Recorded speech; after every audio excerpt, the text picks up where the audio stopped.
आपको तो पता नहीं है आपकी लाल आंख किस वजह से है, वो डॉक्टर ही आइडेंटिफाई करेगा कि भैया आपको आई फ्लू है, आपको जो है इन्फ्लेमेशन हो रही है, यूवेटिस हो रहा है, आपको क्या हो रहा है, या काला पानी की वजह से आंख प्रेशर बढ़ा हुआ है। बहुत सारे कारण है आई लाल होने के, या कॉन्टैक्ट लेंस इंड्यूस इंजरी हो गई, कुछ भी हो सकता है। So you have to go to a doctor and get yourself properly checked and not take medicines off the counter. जैसे फार्मेसी से मेडिसिन लेना बाई चांस की बात है, कोई एक आदि जो है थोड़ा लाली कम हो गई, उनको लगा हम तो सही है यही कंटिन्यू करो, फिर वो 10 दिन बाद आते हैं कॉम्प्लिकेशन। तो इसलिए जो लोग सोते नहीं है उनको कहीं ना कहीं स्ट्रेस से रिलेटेड और dryness of the eyes and धुंधला दिखना और आई में पेन होना 100% होता है। और क्या डायबिटीज से भी आंखों में प्रॉब्लम होती है? डायबिटिक रेटिनोपैथी की वजह से जो विजन चला जाता है पेशेंट का, वो बहुत मुश्किल से ही वापस आ पाता है। डायबिटीज से अगर किसी को दिखना बंद हो गया तो चांसेस है कि मुश्किल से उसको दिखना स्टार्ट होगा। है chances, but there is also a chance that you will not regain your vision which you have lost. Alcohol and cigarette वगैरह पीने से भी आई इफेक्ट होती है? बिल्कुल होती है। अच्छा सवाल पूछा आपने, क्योंकि ऐसे लोगों को लगता है इसमें तो क्या है, इसमें तो कुछ, इससे तो सिर्फ अटैक ही आता है। जब हम नियर विजन यूज करते हैं तो हमारा जो लेंस है वो अकोमोडेट करता है, मोटा पतला होता है, आँख के अंदर का जो स्ट्रक्चर है उसके यहाँ पे मसल्स होती हैं जो उसको लूजन एंड टाइटन करती हैं।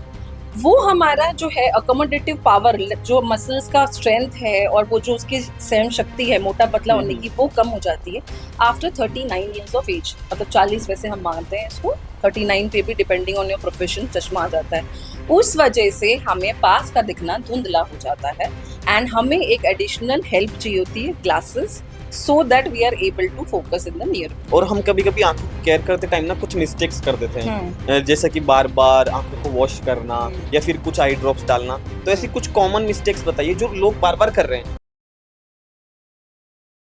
हेलो एवरीवन, मैं हूं आपका अपना आरजे मोहित और स्वागत है आप सभी का आज के इस एक और धमाकेदार पॉडकास्ट में। आज हम बात करने वाले हैं आंखों के बारे में। आजकल का जिस तरह का हमारा लाइफ स्टाइल है, जिस तरह का हमारा फूड है और जिस तरह से हम फ़ोन यूज़ कर रहे हैं, उससे हमारी आंखें कितना डैमेज हो रही है इसका आइडिया हमें बिल्कुल भी नहीं है। और फ़ोन से ही नहीं, और भी बहुत सी चीज़ें हैं, जैसे कि आजकल अर्ली एज में बच्चों को चश्मे चढ़ रहे हैं, और बच्चों को, बड़ों को, एडल्ट्स को, सबको, किसी को एलर्जी है, किसी को मोतियाबिंद है, किसी को स्क्विंट हो जाता है। ऐसी बहुत सी प्रॉब्लम्स है जिनका हमें आइडिया भी नहीं है। तो आज इन सब टॉपिक्स पर हमने बात की है डॉक्टर शिखा मैम के साथ। सो मैम, स्वागत है आपका हमारे प्लेटफॉर्म पे। Thank you Mohit ji, thank you so much. आप कैसे हैं? मैं बिल्कुल ठीक। जैसा कि देखा गया है, चाइना, जापान, सिंगापुर, कोरिया, यहाँ पर 80 to 90% जो स्टूडेंट्स हैं उन्हें चश्मा चढ़ गया है। और अब हम इंडिया की भी बात करें तो यहाँ पर जैसे पहले क्लासरूम में ऐसा होता था कि 2 से 3 स्टूडेंट्स को चश्मे होते थे, बट आज के टाइम पे 50% स्टूडेंट्स के चश्मा चढ़ गया, जो कि बहुत ही बड़ी बात है। तो आप ऐसे कुछ रीजंस बताइए जिनकी वजह से चश्मे अर्ली एज में चढ़ रहे हैं। हाँ जी मोहित जी, ये बहुत ही अच्छा सवाल है actually, because this is a common question of most parents who come to me. अभी क्या हुआ है, आई वुड से ये जो एक ड्रास्टिक जो स्पाइक आई है, ये हमने पोस्ट कोविड जो है ऑब्जर्व किया है। अब क्या हुआ था, पहले भी हमारा था screen time and all, but क्या था आपने अगर गौर किया हो, पहले क्या है, आईटी जो फर्म्स हैं, जो ये सेक्शंस है, प्रोफेशंस है, इनमें कंप्यूटर इंजीनियर हो गए, इनमें थोड़ा सा स्क्रीन टाइम, मोबाइल यूज काफ़ी ज़्यादा हुआ करता था, बट हमारे आम तौर की ज़िंदगी में इतना नहीं था। अब क्या हुआ, इनफैक्ट हमने ये पढ़ा हुआ था कि भाई मोबाइल से जो है आइज़ ख़राब होती है, मायोपिया इंड्यूस होता है and all that, yes we were noticing, but then came Covid and then there was a sudden जो है स्पाइक इन द मायोपिया। तो हमें ये रियलाइज़ हुआ कि yes, and then when we went into details, तो क्या होता है जब हम कांस्टेंट नियर वर्क करते हैं। अब आपने देखा होगा जो मोबाइल है और इनफैक्ट हमारे जो टैब्स हैं, we keep it at a close distance. अब क्या होता है, इसकी वजह से हमारा जो है कन्वर्जेंस, जो नियर फोकस है, वो बहुत ज़्यादा होता है।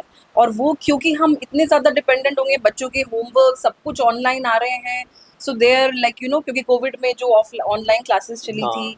अब क्या होता है, जब हम कॉन्स्टेंटली नियर वर्क करते हैं, हमारी जो मसल्स होती हैं, हमारी आईज में मसल्स होती हैं, जो हमारे आँख के अंदर लेंस जो होता है, जो लाइट को फोकस करने के लिए रिस्पॉन्सिबल है, उसको मोटा पतला करती है। तो क्या होता है, जब हम पास देख रहे हैं, वो मसल्स जो है कॉन्ट्रैक्टेड होती हैं, टाइट होती है, लेंस को मोटा करती है and it helps us in converging. अब क्या होता है, इसकी वजह से अगर हम ब्रेक्स नहीं ले रहे हैं और बहुत लंबे समय तक हम जो है फोकस कर रहे हैं नियर विजन पे, तो ये जो मसल्स है ये टॉट टाइट पोजीशन में रहती हैं and this leads to increase in the chances of myopia. Myopia का मतलब हमें जो है पास का तो दिखाई देता है, दूर का जो है दूर का हमें दिखाई कम नहीं दिखाई देता। देने लग जाता है। अब ये बढ़ क्यों रहा है? बिकॉज कोविड ने हमें ये सिखा दिया कि भैया बहुत सारे काम हमारे जो हैं वो सारे online and over the phone and over the tabs हो सकते हैं, तो हम उस पर और भी डिपेंडेंट हो गए हैं। एंड अब आपको पता ही है इंस्टा एंड एवरीथिंग हाँ, इज बिकमिंग सो पॉपुलर। तो बच्चों का क्या है, इस पर डिपेंडेंसी जो है बहुत ज़्यादा बढ़ गई है और इसीलिए जो है मायोपिया जो है बढ़ रहा है। दूसरी बात मैं ये कहना चाहूँगी, parents are becoming very aware, है ना? अब जो है मोस्टली आपने देखा होगा आजकल न्यूक्लियर फैमिलीज होती हैं, जैसे हाँ, कि पेरेंट्स हैं, बच्चा है। अब पेरेंट्स दोनों वर्किंग है, बच्चा जो है वो अकेला है, तो टाइम पास करने के लिए बच्चे आजकल रीडिंग तो थोड़ा सा कम और ये टीवी मोबाइल और मतलब मोबाइल लैपटॉप्स मोबाइल ये वगैरह सब ज़्यादा ज़्यादा यूज़ देखने करते लग हैं। गए हैं, है ना? तो ये एक कारण है। अब एक और चीज़ क्या है, क्योंकि न्यूक्लियर फैमिलीज हैं तो पेरेंट्स थोड़ा ज़्यादा अवेयर हो गए हैं, ज़्यादा कॉन्शियस हो गए हैं। एक दो बच्चे होते हैं तो वो क्या है, जल्दी कॉन्शियस होने की वजह से जल्दी आ जाते हैं हमारे पास आई चेकअप के लिए। क्या होता है मोहित जी, कुछ अमाउंट ऑफ टेंडेंसी और मायोपिया तो अक्सर ऐसा देखा गया है कि वो बाय बर्थ होता हाँ, है ना? बट ये बढ़ जाता है इन सब चीज़ों की वजह से, है ना? जो ये हम टैब्स और ये स्क्रीन्स यूज़ करते हैं। तो बिकॉज़ पेरेंट्स की अवेयरनेस भी बढ़ गई है, they have started coming to us at a very early age of the child. तो बच्चा छोटा-सा होता है, वो आई चेकअप के लिए आ जाता है कि मैम आप एक बार आई देख लो सही है कि नहीं, वो तो है अच्छी ना? बात है ना, तो एक तरह से। बहुत अच्छी बात है। तो क्या होता है, छोटे-छोटे बच्चों को चश्मे लगने लग गए क्योंकि वो जल्दी आ रहे हैं, तो इसीलिए उनको चश्मा जल्दी लग गया है। तो पेरेंट्स हमसे अक्सर ये सवाल भी पूछते हैं, मैम इतना छोटा-सा बच्चा है इसको चश्मा कैसे लग गया? बट एक्चुअली में उसके था, बट हमारे टाइम पे जब हम छोटे थे, हुँ, डायग्नोसिस वाज़ वेरी लेट। हमें लेट पता चलता था, हम मम्मी-पापा को बताते ही नहीं थे एंड थोड़ा-सा जॉइंट फैमिली हो गई, ध्यान नहीं गया, टीचर ने नहीं ध्यान दिया। अभी पेरेंट्स कॉन्शियस है और फिर उसको और जो है मतलब कहते हैं ना सोने पे सुहागा, हम बच्चे हमारे जो है फुल टाइम स्क्रीन्स में हैं, तो वो और ज़्यादा मायोपिया बढ़ रहा है। सो that is the reason that diet हमारी पुअर है, हुँ। मतलब इन आई अगर मैं बोलूँ विटामिन्स एंड मिनरल्स जो आइज़ के लिए रिक्वायर्ड है, वो आजकल थोड़ा-सा बच्चे जो है ध्यान नहीं देते। तो थोड़ा ये सब रीजंस हैं जिसकी वजह से मायोपिया का इंसिडेंस हम देख रहे हैं, sudden shoot up and okay, so lot of जैसा कि आपने चश्मा। बताया कि 2-3 रीज़न्स मेरे को मिले। हम्म। एक तो लाइफ़स्टाइल, हम्म। एक फूड हम्म। और एक मोबाइल्स। हम्म। ये मेनली 3 रीज़न हैं। हम्म। ओके, तो फिर आँखों के लिए कोई एक्सरसाइज़ है जो इनके जैसे अगर हम जैसे हमारी बॉडी खराब है, कोई मोटा है, कोई पतला है, तो वो हम्म। एक्सरसाइज़ वगैरह करते हैं, हम्म। तो फिट हो सकते हैं। तो हम्म। आँखों के लिए ऐसा कुछ है कि इसकी भी कोई एक्सरसाइज़ हो? हम्म। सबसे पहली एक्सरसाइज तो ये है, रिफ्रेन फ्रॉम द कैसे? स्क्रीन। स्क्रीन से दूर रहो। वो तो है, वो तो ये एक अपने आप को भैया मोटिवेट करो कि मुझे इतना ज्यादा स्क्रीन नहीं देखना है। ओके, एंड अगर आप ऐसा कोई एक्सरसाइज पूछ रहे हैं जिससे चश्मा ना लगे, हाँ, तो ऐसा तो एज सच कुछ नहीं है प्रूवन कि भाई हाँ ये तुम करो तो तुम्हें नंबर तो नहीं आने वाला।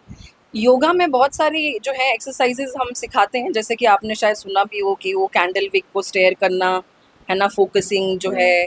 फिर एक हम जो है अपना कन्वर्जन स्ट्रॉन्ग करने के लिए आपने देखा होगा पेन को जो है आप पास हाँ, ऐसे लाएंगे एंड टिप की तरफ फोकस करेंगे।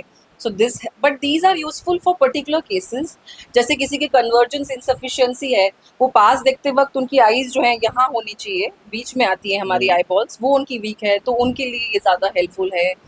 बट वैसे जनरली आप मुझसे पूछे तो सबसे अच्छी exercise to reduce the chances of myopia, but मतलब ये नहीं कि चश्मा नहीं लगेगा, बट चांस रिड्यूस हो सकते हैं, वो है आप आउटडोर बच्चों को खिलाओ एंड दूर के ऑब्जेक्ट्स जो हैं उस पे फोकस कराओ। आपने कभी गौर किया कि हमारी जो डेली एक्टिविटी है उसमें हम बहुत ज़्यादा दूर का नज़र नहीं यूज़ करते हैं? आपने देखा हम कन्फाइंड है अपने रूम हुँ, में, सब कुछ यहाँ है, दूर की जो मसल्स है आप कितनी बार ऐसे देख रहे हो कि हाँ वो चिड़िया उड़ रही है, वो पतंग है, नहीं ना? नहीं, so that is what we have to induce.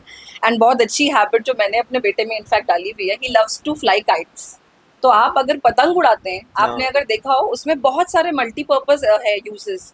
सबसे पहले तो फिजिकल वर्कआउट, आपका कार्डियो हो रहा है, हाँ, भाग रहा है बच्चा, है ना, आपकी आर्म्स जो है यूज हो रही हैं, फोकसिंग आपका दूर की तरफ है, आप काइट की तरफ देख रहे हो, ध्यान दे रहे हो, हुँ, है ना? So it is good for your heart also, it is good for your eyes also, it is good for your weight control and vitamin D. अगर हम थोड़ा सा उस टाइम पे सुबह का बट वो करें। तो सर्दियों में ही होगा ना। नहीं वो तो है, बट इस ठीक टाइम है, पे थोड़ी। उसके अलावा भी हम कर सकते हैं जब ऑफ कोर्स ज्यादा धूप में तो हमें बच्चों को अभी जैसे कि अभी जो चल रहा है, हाँ, but this is a very good exercise for the eyes. So the मतलब मेरा कहने का ये मतलब है कि दूर के ऑब्जेक्ट्स पे फोकस करें, क्योंकि हमारा बाकी सब काम तो नियर से ही रिलेटेड होता रहता है।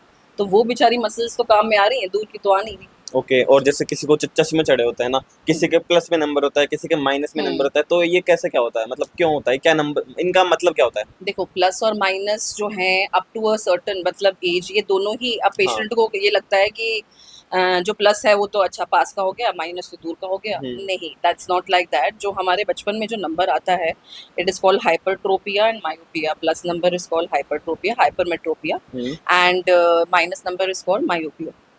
तो बेसिकली होता दोनों वही है। बच्चे को फुल टाइम पहनना है, दूर पास दोनों के लिए होता है। देयर इज नथिंग स्पेसिफिक, है ना। ये पहनना उसको 24 आवर्स ही है। और फिर आता है एक प्लस का चश्मा जो होता है, जिसको हम बोलते हैं प्रेसबायोपिया, और वो आता है नियर 40, है ना। 39 से 40 के बीच में हमारा प्रेसबायोपिया डेवलप होता है। वो होता है प्लस नंबर, जो सिर्फ पास के लिए होता है। उसमें क्या होता है कि जैसा कि मैंने अभी कुछ देर पहले बोला, जब हम नियर विजन यूज़ करते हैं तो हमारा जो लेंस है वो अकोमोडेट करता है, मोटा पतला होता है। आँख के अंदर का जो स्ट्रक्चर है उसके यहाँ पे मसल्स होती हैं जो उसको लूजन एंड टाइटन करती हैं। वो हमारा जो है अकोमोडेटिव पावर, जो मसल्स का स्ट्रेंथ है और वो जो उसकी सहन शक्ति है मोटा पतला होने की, वो कम हो जाती है आफ्टर 39 ईयर्स ऑफ एज। मतलब 40 वैसे हम मानते हैं इसको, 39 पे भी डिपेंडिंग ऑन योर प्रोफेशन चश्मा आ जाता है।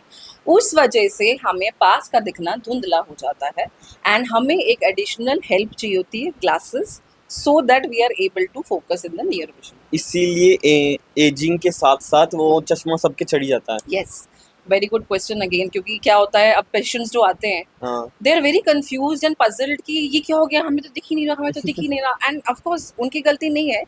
And as soon as I tell them कि भाई आपको ना पास का चश्मा आ गया, क्यों मैम, क्यों आया, कैसे आया, मैं तो योगा, मैं तो अच्छी खाती हूँ, मैं तो ये, मैं तो, so I have to first explain to them कि भाई ये डिजीज नहीं है, this is a physiological process. जब हम 40 के पास पहुंचते हैं, हमारी बॉडी में बहुत चेंजेस होते हैं, हमारे बाल सफेद हो रहे हैं, हमारी फाइन लाइंस आ रही हैं।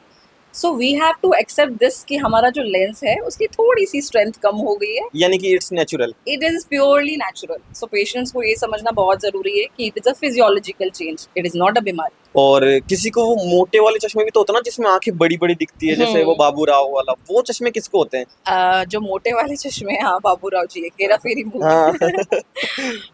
जो ये मोटे वाले चश्मे होते हैं, क्या होता था मोहित जी, आज से मान लीजिए अराउंड 30 ईयर्स अगो के आसपास, मतलब मैं अप्रॉक्सीमेट जैसे बता रही हूँ, क्या होता था कि जब हम मोतियाबिंद, आपने सुना होगा, कैटरैक्ट, शायद उस पर अगर हम आएंगे तो I will explain to you. मोतियाबिंद का जो ऑपरेशन है वो किया जाता था, बट अंदर लेंस नहीं लगाया जाता था। भगवान का दिया हुआ लेंस जिसके बारे में मैं बात कर रही थी, वो तो आपने हटा दिया, बट अब पेशेंट देखेगा कहाँ से? आर्टिफिशियल लेंस आप नहीं, क्योंकि उस वक्त टेक्निक्स इतने ज़्यादा एडवांस नहीं थे। तो हम जो है आर्टिफिशियल लेंस अंदर नहीं डाल पाते थे पहले। हाँ जी। तो पेशेंट को आपने ऐसे ही छोड़ दिया, एफेकिया बोलते हैं हम उसको। हाँ। एंड उस केस में अब पेशेंट कैसे देखेगा? तो उसको जो अंदर वाला लेंस जो काम कर रहा था, अब वो तो है नहीं, तो बाहर से हमें उसको हेल्प देना पड़ेगा, और वो प्लस 12-13 नंबर का चश्मा जो है वो उनको पहनना पड़ता था, जिसमें उनकी आंखें भी ऐसी बड़ी बड़ी नजर आ रही दिखती है। हैं। एंड दूसरी कैटेगरी होती है जिस बच्चे को बहुत हाई हाइपरमेट्रोपिया हो, है ना, मतलब ज्यादा प्लस का नंबर हो बचपन से, वो एक जेनेटिक है प्रॉब्लम, और मतलब उसको कंजेनाइटल है उसको प्रॉब्लम। तो उनमें भी तो वो अब तो अंदर लेंस डाल सकते हैं ना? हाँ, तो उनमें जो है अलग केस होता है, उनको हम करेक्ट कर सकते हैं। एंड उनका कुछ तो फिजियोलॉजिकल होता है, जब हम पैदा होते हैं हमारी आईज प्लस नंबर होती हैं, and as we grow the eyeball size grows in size, तो उसका वो बच्चे का मोस्टली नंबर कम हो जाता है विद एज। हाँ, तो वो आपको धीरे धीरे जैसे वो आएंगे ऑन सब्सिक्वेंट फॉलोअप्स, उसका नंबर थोड़ा थोड़ा कम हो जाना चाहिए, यूजुअली ऐसा होता है। हाँ, तो वो कैटेगरी है मोटे चश्मे वाली जो आपने पूछा, और एक वो है जो एफेकिया, वो वाली कैटेगरी अब आपको बहुत रेयर दिखेगी। हाँ। क्योंकि अब हम लेंस डालने लगे, क्योंकि अब लेंस डालने तो लगे, आपको बहुत रेयर तो दिखेगी। वो लेंस को लेजर के थ्रू तो नहीं होता होगा, है ना? उसके लिए अलग सर्जरी होती है जी। उसका क्या नाम है? फेको इमल्सिफिकेशन, जो आज की जो अगेन पेशेंट्स जो है लेमन टर्म में उसको लेजर सर्जरी बोलते हैं। वो आके यही बोलते हैं, मैम लेजर वाला मोतियाबिंद ऑपरेशन करना है। वो लेजर से एग्जैक्टली नहीं है, बट लेजर तो अलग होता है। हाँ हाँ, मतलब ये प्रोसीडियर लेजर का पर से यूज नहीं करता। ये फेको इमल्सिफिकेशन जो प्रोसीडियर है, ये अल्ट्रासोनिक वाइब्रेशंस होती हैं उस मशीन में, जो मोतियाबिंद को तोड़ती हैं और एनगल्फ खा जाती हैं अंदर। सो बट पेशेंट ऐसे ही जानते हैं कि लेजर वाला मोतियाबिंद हाँ, ऑपरेशन। फिर ऐसा होता है कि ठीक है आपको ऐसे पता है तो ऐसे समझ हाँ लो। हाँ हाँ। तो उनकी वो हम उनको करेक्ट करने की कोशिश नहीं हाँ। करते, हाँ हाँ वही लेजर वाला ऑपरेशन। ओके, तो जैसे अभी आपने मोतियाबिंद की बात की थी, तो एक बार इसके बारे में बताइए कि ये किसको होता है और कैसे हो सकता है ये? हम्म मोतियाबिंद again a very good question, क्योंकि सबसे कॉमन डिजीज यही है। हम्म। अब हम आते हैं डिजीज वाला मोतियाबिंद और फिजियोलॉजिकल वाला मोतियाबिंद। अब एबनॉर्मल मोतियाबिंद कौन सा होता है? एबनॉर्मल मोतियाबिंद होता है एक तो जो बचपन से ही बच्चे को हो, हाँ। वो नॉर्मल नहीं है ना। एक जो चोट की वजह से लग गया हो गया हो, है ना, चोट लग गई आपकी बचपन में या जवानी में, या जब भी चोट लगी हो उससे मोतियाबिंद हुआ, वो नॉर्मल नहीं है। हम्म। एक स्टेरॉइड इंड्यूस्ड, आपने बहुत ज़्यादा स्टेरॉइड्स किसी और बीमारी के लिए, या आपने आई ड्रॉप इतनी सारी डाल ली हो, जैसे थोड़े पेशेंट्स आते हैं जिनमें अवेयरनेस की कमी है, कोई भी दवाई ली मेडिकल से डाल ली और वो स्टेरॉइड आई ड्रॉप्स हैं, उसकी वजह से मोतियाबिंद हो गया हो। तो ये सारे, या फिर आपको कोई और बीमारी हो जिसकी कॉम्प्लिकेशन मोतियाबिंद है, तो ये सब होती हैं डिजीजेस।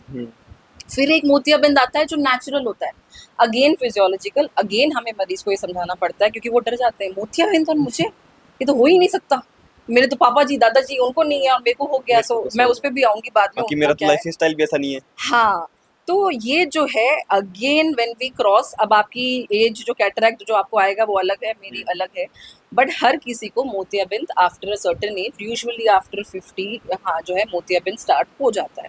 अब डिपेंडिंग ऑन योर हेरिडिटी, आपकी फैमिली में क्या हिस्ट्री है, family history, depending on your systemic illness, आप डायबिटिक हो या नहीं हो, इन सब फैक्टर्स पर डिपेंड होता है कि आपको कितनी जल्दी आएगा और कितनी जल्दी बढ़ेगा। होता ये भी फिजियोलॉजिकल चेंज। मोतियाबिंद क्या होता है? वही लेंस अगेन जिसके बारे में हम बात कर रहे थे, वो लेंस एक ट्रांसपेरेंट क्रिस्टलाइन लेंस होता है। जैसे हम ये विंडो देख रहे हैं, ये ट्रांसपेरेंट है ना, हमें इसके आर पार दिख रहा है।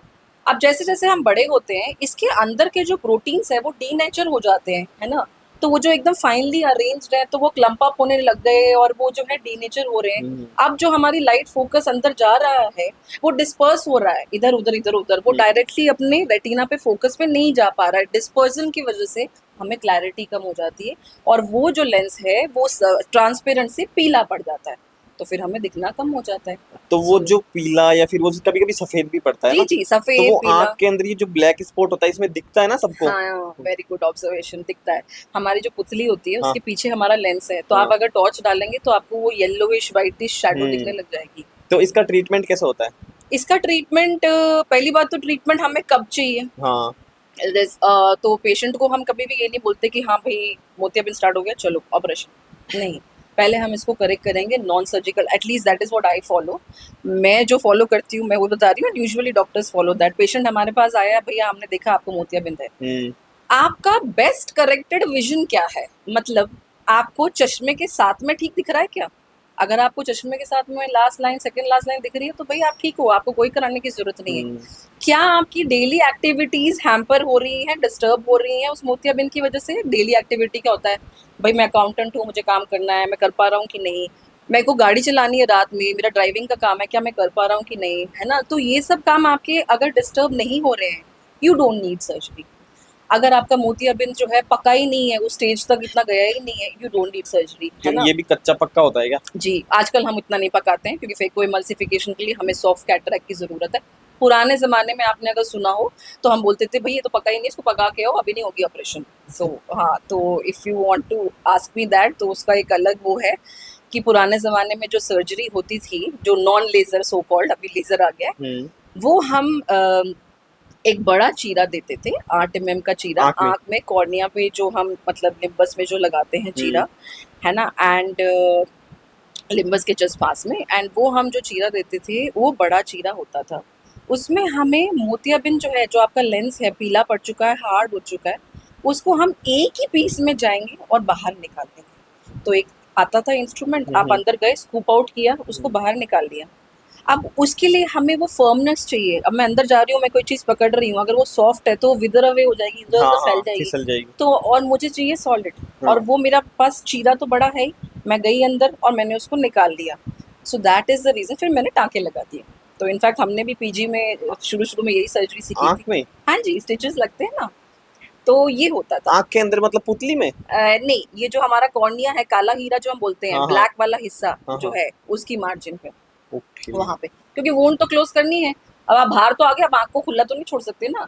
तो आप आए, आपने लेंस निकाला और आपने जो है अब मतलब आर्टिफिशियल लेंस डाला और फिर आपने स्टिच कर दिया। बहुत पहले ज़माने में आर्टिफिशियल लेंस तक नहीं था, तो आपने सिर्फ मोतियाबिंद निकाला और भैया चीरा लगा दिया और फिर मोटा चश्मा पहना दिया। सो अब क्या है, अब we need to, because we are doing phaco emulsification surgery and we need soft cataract, तो अब हम पेशेंट को ये नहीं बोलते हैं कि पका के आओ, हम ये बोलते हैं कि भैया पहले आना है, क्योंकि हमें सॉफ्ट कैटरैक्ट चाहिए। क्यों? क्योंकि हमें चीरा देना है सिर्फ 2 से 3 mm के बीच में।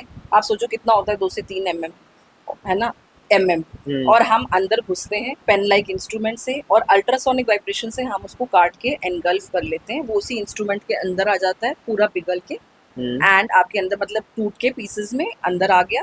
और फिर वैसी ही एक इंस्ट्रूमेंट पेन लाइक होती है जिसमें हम फोल्डेबल लेंस अंदर डालते हैं, इंजेक्ट करते हैं। वो लेंस जो है उसमें प्रॉपर्टी होती है वो अंदर जाके खुल जाता है और आपने वहीं डाल दिया उसी लोकेशन में और आप बाहर आ गए और आपने उसको ज़रा सा हाइड्रेट किया। सेल्फ सील्ड वो होता है वोंड, उसमें कोई टाँके टूके कुछ नहीं आता। अब तो और जैसे पहले उसमें करते थे आप टाँके लगा रहे हो और अंदर जाना, वो आपने बताया, एक्सप्लेन किया, उसमें पेन होता था? नहीं, क्योंकि क्या होता था, अब जब हमें बड़ा चीरा देना होता था तो हमें नेचुरली थोड़ा सा लंबी सर्जरी है, पेशेंट का कॉपरेशन ज़्यादा है, तो हम एलए देते थे और जो है इंजेक्शन लगते थे आपकी आँख को सुन करने के लिए, है ना। आपने इनफैक्ट देखा भी होगा, अगर अगर आपको ध्यान हो, वैसे तो आप काफ़ी यंग हो तो पता नहीं आपके दादी जी या किसी ने, तो क्या है कि आपने इंजेक्शन लगाया, आपने ये आई बॉल को मूवमेंट से रोक दिया टेम्परेरीली। तो मूवमेंट नहीं होता फिर उसका? नहीं, तो पेशेंट आँख नहीं हिला सकता। उनको पता आपने भी नहीं चलता? पता मीन्स वो अवेक तो है ही, कॉन्शियस तो हाँ। है ही, हम बेहोश तो कर नहीं रहे, पता उनको सब कुछ है, बट ये आँख नहीं हिला पा रहे। तो हमने जो है यहाँ इंजेक्शन दिया सुन करने का, हाँ। एक फेशियल यहाँ पे देते हैं हम सुन करने का, तो पेशेंट ब्लिंक भी नहीं करता और पेशेंट आँख भी नहीं हिलाता। फिर उसे दिखता है? ऑफ कोर्स, और वो जो है असर चला जाता है अगले दिन। इसीलिए पहले ज़माने में टाँके तो लगते ही थे, उसको कुछ पता नहीं चल रहा, सेंसेशन हो रही है, दर्द नहीं हो रहा। आँख को आपने पकड़ के आईलिड को बंद किया, पट्टी लगाई, पैच लगाया, भेज दिया, अगले दिन खुलेगा, अगले दिन तक वो एनेस्थीसिया का इफेक्ट चला गया, पेशेंट घुमा रहा है, चपक रहा है, आँख सब कुछ सही है, एक दिन तक हम कवर रखेंगे। और उस ज़माने में हीलिंग के लिए हम बोलते थे 1 महीना भैया परहेज़ हाँ। रखना है आपको। अब क्या हो गया है, चीरा हमारा 2.5-3 mm है।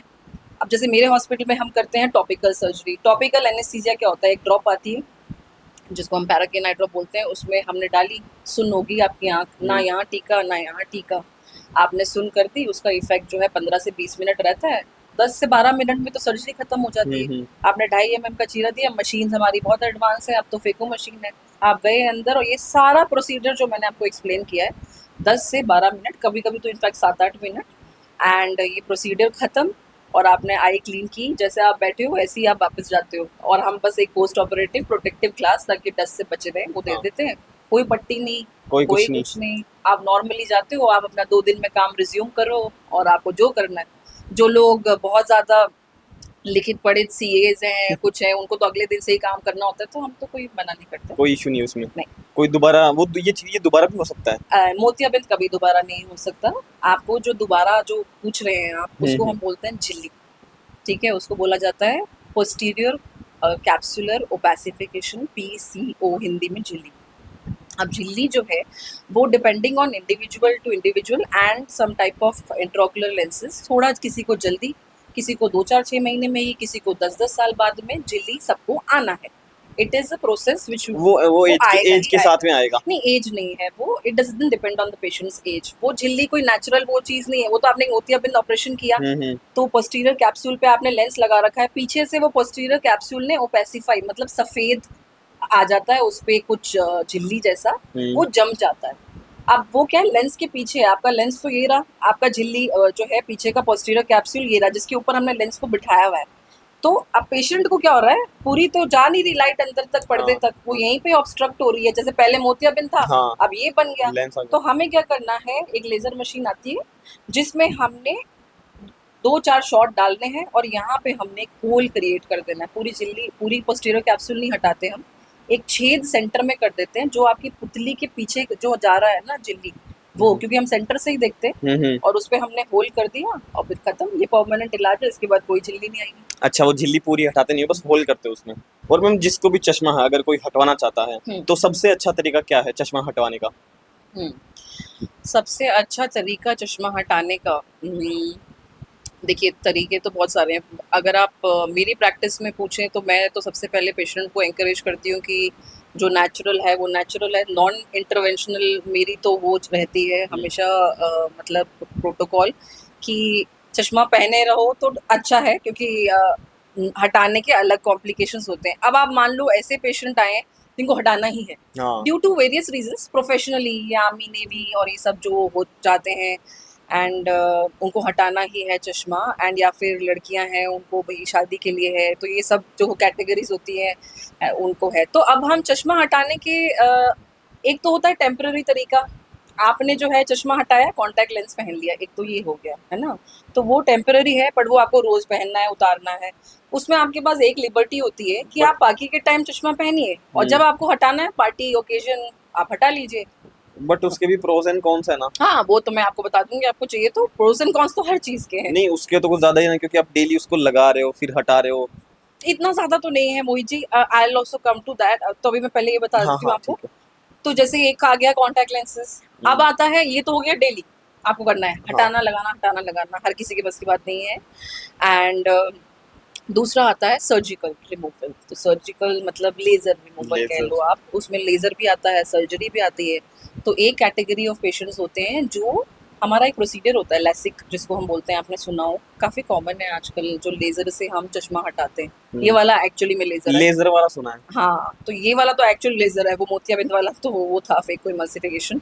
तो इससे क्या होता है कि हमारी कुछ जैसे मशीन्स हैं, टेक्निक्स हैं, जिससे हम लेजर के द्वारा पेशेंट का कॉर्निया फ्लैटन आउट करते हैं। जो स्टीपनेस उसमें आ रही है, ये आपका काला हीरा है, हम्म। और आपके मायोपिया में जो स्टीपनेस आ जाती है उसको हम फ्लैटन आउट करने के लिए प्रोसीजर करते हैं लेजर लैसिक जिसको बोलते हैं। लैसिक के अलग अलग प्रकार के लैसिक सब आ चुके हैं मार्केट में काफ़ी ज़्यादा।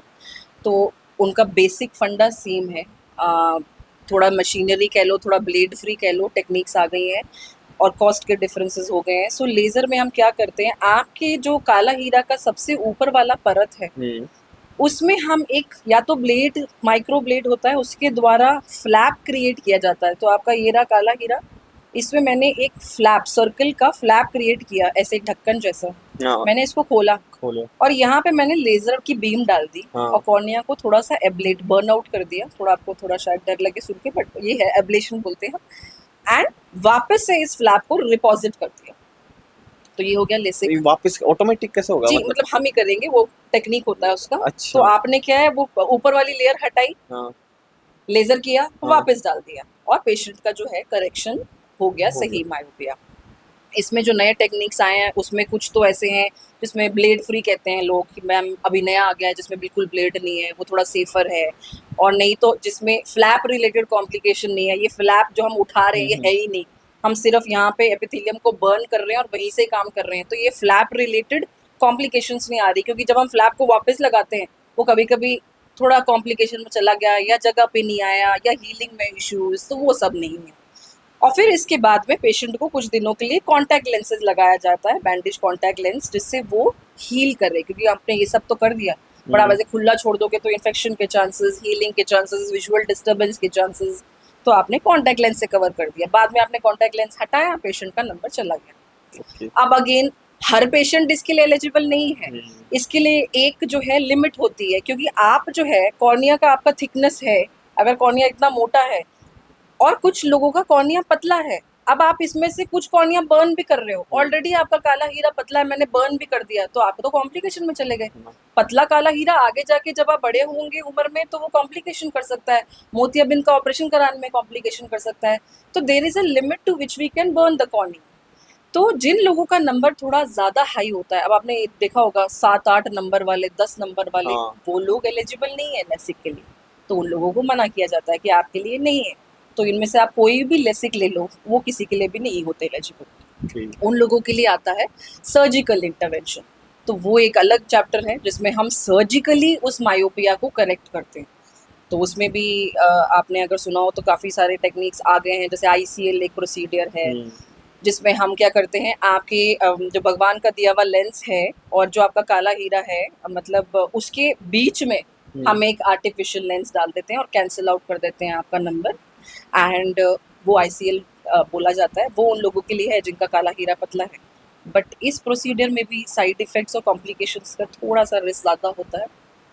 तो दीज ऑल थिंग्स जो है, फिर एक CLE करके प्रोसीजर आता है, क्लियर लेंस एक्सट्रैक्शन। उसमें हम भगवान का दिया हुआ लेंस जो है वो हटा ही रहे हैं और आर्टिफिशियल लेंस लगा रहे हैं। CLE प्रोसीजर है, अगेन ये उन लोगों के लिए बना है जिनका बहुत ज़्यादा नंबर है। हमारे पास 20-20 नंबर के भी पेशेंट्स आते हैं, आप 20 नंबर। सोचिए 14, 16, 12। सो उन लोगों के लिए we have no other option if they really want to. उन लोगों के साथ थोड़ी ये दिक्कत आती है कि कॉस्मेटिकली तो चलो इतना मोटा चश्मा है ही, और वो बिना चश्मे के बहुत ज़्यादा हैंडीकैप फील करते हैं, क्योंकि आप सोचिए 12-14, आप 2 नंबर ही देखो तो इतना ज़्यादा होता है। So for them this they are ready to take the risk. सब कुछ उनको काउंसिल किया जाता है, वहाँ पे हमारा पार्ट भी बहुत इंपॉर्टेंट है। काउंसलिंग इज़ वेरी इंपॉर्टेंट कि भाई तुम्हें इतना सब कुछ रेडी हो तुम। ऐसा नहीं है हर किसी में कॉम्प्लिकेशन होगा, बट एक रिस्क होता है। रिस्क और मैं हमेशा पेशेंट को ये बोलती हूँ कि भैया सबसे पहली चीज़ ये है कि तुम छिड़वाओ ही मत, है ना? पहला तो मैं ये कहूँगी, अगर आपको इतनी ज़रूरत नहीं है, बॉयज़ को जैसे इतना नहीं, गर्ल्स थोड़ी आजकल तो वैसे गर्ल्स भी इतनी कॉन्शियस नहीं है, तो पहने रखो चश्मा। हाँ, अगर तो पॉसिबल है तो ऐसे रहने हाँ, अब दो। जैसे कुछ लोग तो आते हैं आधा पौना नंबर भी मैम हटा दो, हटा दो। अरे क्या ज़रूरत है छिड़वाने की आइस? आप पहनो ना चश्मा। नेचुरली अब जैसा है वैसा रहने रहने दो जी, ना। तो मैं तो यही फॉलो करती हूँ। बट चश्मा हट तो सकता है ना, हाँ जी, चाहे बिल्कुल। कितना ही नंबर का हो। चश्मा तो आप कुछ भी नंबर हो, आधा नंबर वाला भी, जैसा कि मैंने बोला, हम्म।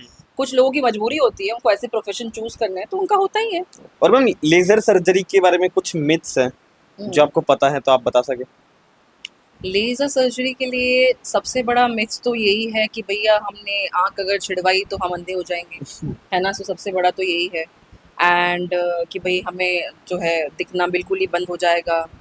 एंड तो दैट इज़, मतलब अगर आप चश्मा रिमूवल वाले लेज़र सर्जरी का पूछ रहे हैं, तो उसमें सबसे बड़ा मिथ यही होता है कि अगर हमने आँख छिड़वाई तो भैया हमारी तो आँख गई। हम्म। एंड ऐसा कुछ भी नहीं है, it is a very safe. और मैंने जैसा कि आपको बताया, अब इतने सारे टेक्निक्स आ चुकी हैं, लेसिक में भी इम्प्रोवाइजेशंस हो चुकी हैं। So there is nothing like that. सिर्फ जो मैं पेशेंट को हमेशा काउंसल करती हूँ कि एक ही साइड इफ़ेक्ट है जो बहुत कॉमन है पोस्ट लेसिक, और वो है ड्राई आइज़। एंड पेशेंट को, स्पेशली जिनको बहुत ज़्यादा ऑलरेडी ड्राई आइज़ है ड्यू टू सिस्टमिक इलनेस, या उनको ऐसा है कि मतलब कुछ और दिक्कत है जिसकी वजह से उनकी आंखें बहुत सूखी हैं, उन लोगों को थोड़ा अवॉइड करना चाहिए, क्योंकि लेसिक का जो साइड इफ़ेक्ट है वो है ड्राइनेस। और किसी किसी पेशेंट को साल भर, 2 साल या उम्र भर भी eye drops, simple lubricating drops use करनी पड़ सकती हैं। एज सच और कोई मिथ्स तो आई डोंट थिंक। पेशेंट को बस यही होता है कि आँख छिड़वाई तो भाई गई। ओके। और जो कुछ लोगों में आंखों में टेढ़ापन होता है, यानी कि एक आंख थोड़ी सीधी है और एक थोड़ी सी टेढ़ी होती है, हुँ। तो ये लाइक बीमारी है या बचपन से ही होता है ये? हाँ जी, ये जो है, ये है तो मतलब बीमारी ही, मतलब एक्चुअली इट इज़ नेचुरल तो इसको नहीं कह सकते, हम्म। बट बचपन वाले स्क्विंट अलग होते हैं, एडल्ट वाले स्क्विंट अलग होते हैं। और कुछ लोग जो थोड़े से इग्नोरेंट रहे, अवेयरनेस कम है, उनके बचपन वाले ही एडल्ट तक आ गए। तो अब स्क्विंट के अलग-अलग प्रकार के होते हैं। हम्म। हाँ, अगर आप ऐसे मुझसे पूछे तो नेचुरल जो एक स्क्विंट होता है, एक कैटेगरी जो हम पैदा होते हैं, एक बच्चा जब पैदा होता है तो उसको कंजेनाइटल ईज़ोट्रोपिया बोलते हैं हम। तो हर बच्चा जब पैदा होता है तो उसकी आँखें हल्की-सी अंदर की तरफ होती हैं। अब पता नहीं, आप शायद आप गौर करेंगे जब आप जाएँगे। न्यूबॉर्न बेबी का तो हल्का-सा अंदर, वो एक नेचुरल वो होता है, वो विद टाइम सही हो जाता है। अब मान लीजिए वो सही नहीं हुआ, या मान लीजिए उसकी जो है आँख बाहर की तरफ चली गई, तो जैसे क्या स्क्विंट जो है, स्ट्रैबिस्मस भी बोलते हैं हम इसको अपने टर्म्स में, ये अलग-अलग होते हैं, जैसे ईज़ोट्रोपिया, एक्ज़ोट्रोपिया। ईज़ो मतलब अंदर की तरफ आँख घूमी हुई, एक्ज़ो मतलब बाहर की तरफ, हाइपरट्रोपिया ऊपर, हाइपोट्रोपिया नीचे, तो ऐसे। फिर आते हैं पैरालिटिक, नॉन पैरालिटिक। तो जो बच्चों में स्क्विंट पाए जाते हैं वो अक्सर कॉमनली जो है वो होते हैं चश्मे की नंबर की वजह से।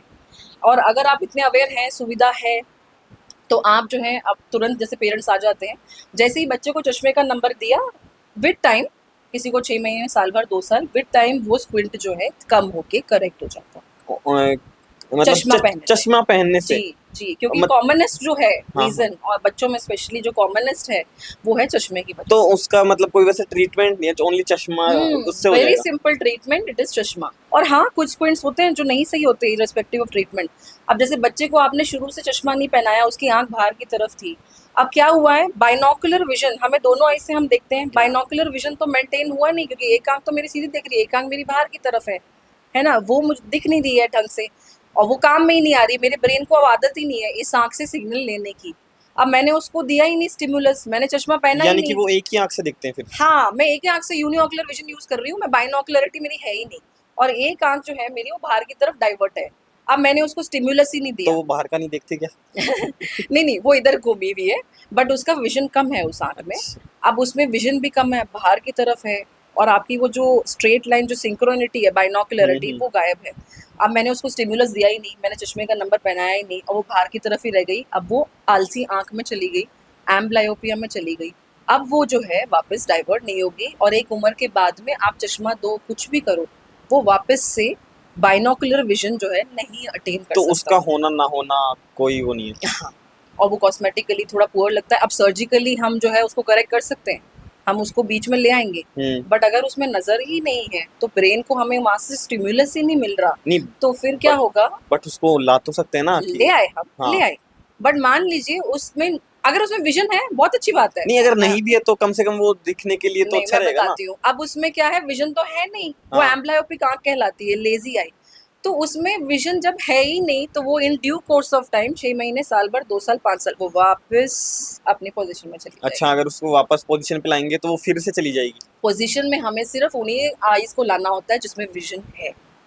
अगर उसमें विजन ही नहीं है, वो काम ही नहीं आ रही, ब्रेन को आदत ही नहीं है, भैया ये तो बेकार है, ये आलसी है, इसमें मुझे कुछ लेना देना नहीं है, मैं तो इसी से ही देख रहा हूँ, वो वापस वहाँ चली जाएगी। So this is an important part in the counselling. जब कोई आता है, उनको हमें समझाना होता है कि भैया तुम्हारी इस आँख में तो नज़र कम है, ये तो वापस चली जाएगी। तुम्हें 6 महीने, साल भर, 2 साल, 5 साल, ये मैं भी नहीं कह सकती, तुम्हें चाहिए स्ट्रेट आ जाएगी, पर वापस चली जाएगी। बट उसकी कोई गारंटी नहीं है कि कितने टाइम में ये वापस जाएगी ना। ये this is important to be explain. और क्या ज्यादा स्क्रीन देखने से भी ये स्क्विंट होता है आंखों में? स्क्विंट तो नहीं कहूँगी मैं, कि अगर आप वैसे पूछ रहे हैं कि सिर्फ स्क्रीन टाइम हाँ। से, नॉट एग्जैक्टली। नहीं होता। नहीं, बच्चों आपकी बच्चों में हो सकता है। नहीं, बट कुछ जो स्क्विंट्स हैं वो थोड़ा शायद, मतलब आप कह सकते हो एग्रावेट जरूर हो जाए अगर हम कॉन्स्टेंटली यहाँ पे देख रहे हैं, और हमारे को स्क्विंट भी यही है कि अंदर की तरफ आंख मुड़ी हुई है, और उसमें भी हम जो है यही वाला काम कर रहे हैं, तो but it's not scientifically proven as such. Okay, तो हमारा आइडियल स्क्रीन टाइम कितना होना चाहिए? आइडियली तो वैसे होना ही नहीं चाहिए, बट हाँ, अगर आप, क्योंकि अब काम तो चलता नहीं है, हाँ। तो पेशेंट मुझसे पूछते तो मैं कहती हूँ हो ही ना। अब बच्चों को तो मैं कहती हूँ मोबाइल तो बिल्कुल ही मत दो, because mobile is all are bad, but mobile is the worst because it is the closest, आप सबसे पास मोबाइल ही है, तो उससे 1% बेटर कह लो आप ये स्क्रीन जो है हमारी लैपटॉप या मतलब डेस्कटॉप वाली, और उससे थोड़ा सा बेटर, वैसे तो सारे ही बुरे हैं, बट अगर आप वर्स्ट और बैड पूछ रहे हैं तो टीवी स्क्रीन थोड़ी बेटर है। तो स्क्रीन टाइम अगर आपका बहुत ज़रूरी काम है तो 20 मिनट। और हाँ, ये आपने पूछा है तो मैं एक इंटरेस्टिंग फैक्ट भी बता दूँ। हमारे एक रूल होता है 20-20-20। ये जो रूल है, जिन लोगों का काम, जैसे 10th-12th के बच्चे हैं, उन बेचारों की बहुत पढ़ाई है, उनको तो पढ़ना ही है ना, तो उनमें सबसे ज़्यादा ये पाया जाता है अकोमोडेटिव स्पैज़म, जिसको हम बोलते हैं कॉन्स्टेंट नियर वर्क, या फिर ये आईटी प्रोफेशनल्स हो गए, है ना। तो इनके लिए एक रूल है 20-20-20, and it is interesting one because after every 20 minutes of near work you have to take a break for 20 seconds 20 seconds. and look at an object 20 feet away. अब अगर आपका कमरा छोटा है, 20 फीट नहीं है, तो आप खिड़की में जाके बाहर देख लो, है ना, आप ब्रेक ले लो, आप थोड़ा सा मतलब पानी पी लो, थोड़ा दूर का ऑब्जेक्ट देख के तो आ जाओ आंखों वापस। की एक्सरसाइज हो जाएगी। आपकी नियर मसल्स तो रिलैक्स हुई कम से कम, और कुछ नहीं तो उतना ही हम एहसान कर सकते हो कि मतलब कि आपने जो है उन बेचारों को थोड़ा तो सांस करने मौका दिया। क्योंकि ये बहुत कॉमन है, जो बच्चे ये बोर्ड के एग्जाम दे रहे होते हैं ना, ये आते हैं हमारे पास, मैम सर दर्द हो रहा है, दिखाई नहीं दे रहा, तो उनको टेम्परेरी दिखाई देना ही कम हो जाता है दूर का, क्योंकि आप कॉन्स्टेंटली तो यहाँ देख रहे हो, आपका नंबर इंड्यूस हो गया, आपको मायोपिया एक टेम्पररी आ गया, और वो आप दूर को देख ही नहीं पा रहे। ओके, और हमें मोबाइल कितनी दूर से देखना चाहिए? रात को हम सोते हैं तो कभी मोबाइल चला रहे तो वो पास में आ जाता है कभी कभी। हाँ, रात को तो वैसे देखना नहीं चाहिए, स्पेशली लाइट ऑफ करके तो बिल्कुल ही नहीं, हाँ। क्योंकि वो तो आपकी स्लीप भी डिस्टर्ब कर रहा है, तो that is very bad for your eyes, that is very bad for your sleep, that is very bad for your health.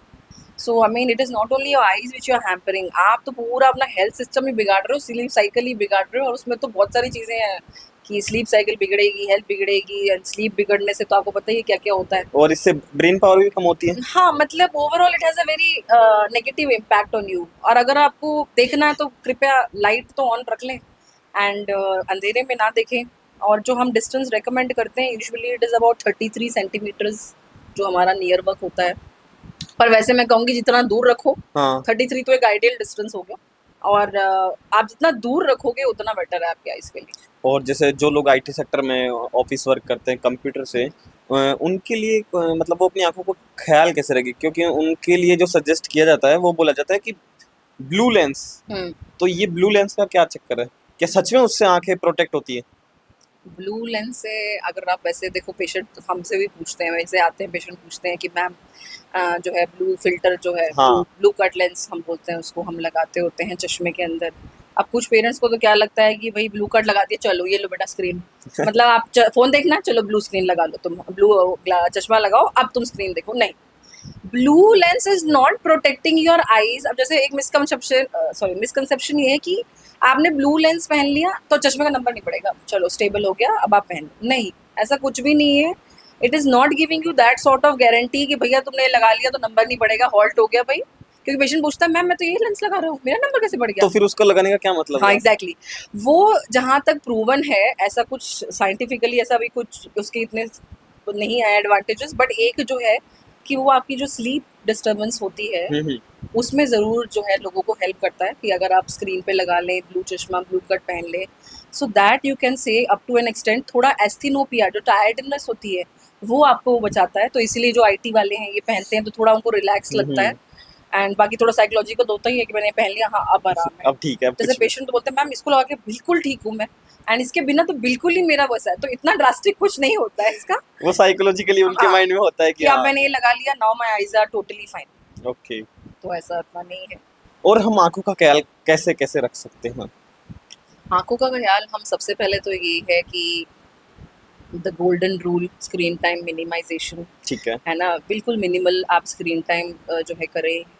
Yoga मैं तो खुद ही मतलब बहुत ही फॉलोअर, और मैं खुद ही योगा करती हूँ, तो मैं ऑफ कोर्स योगा तो प्रमोट करती हूँ। आई मीन नंबर वंबर से प्रोटेक्शन या ना पड़े ये सब तो नहीं है, but definitely they do good for you.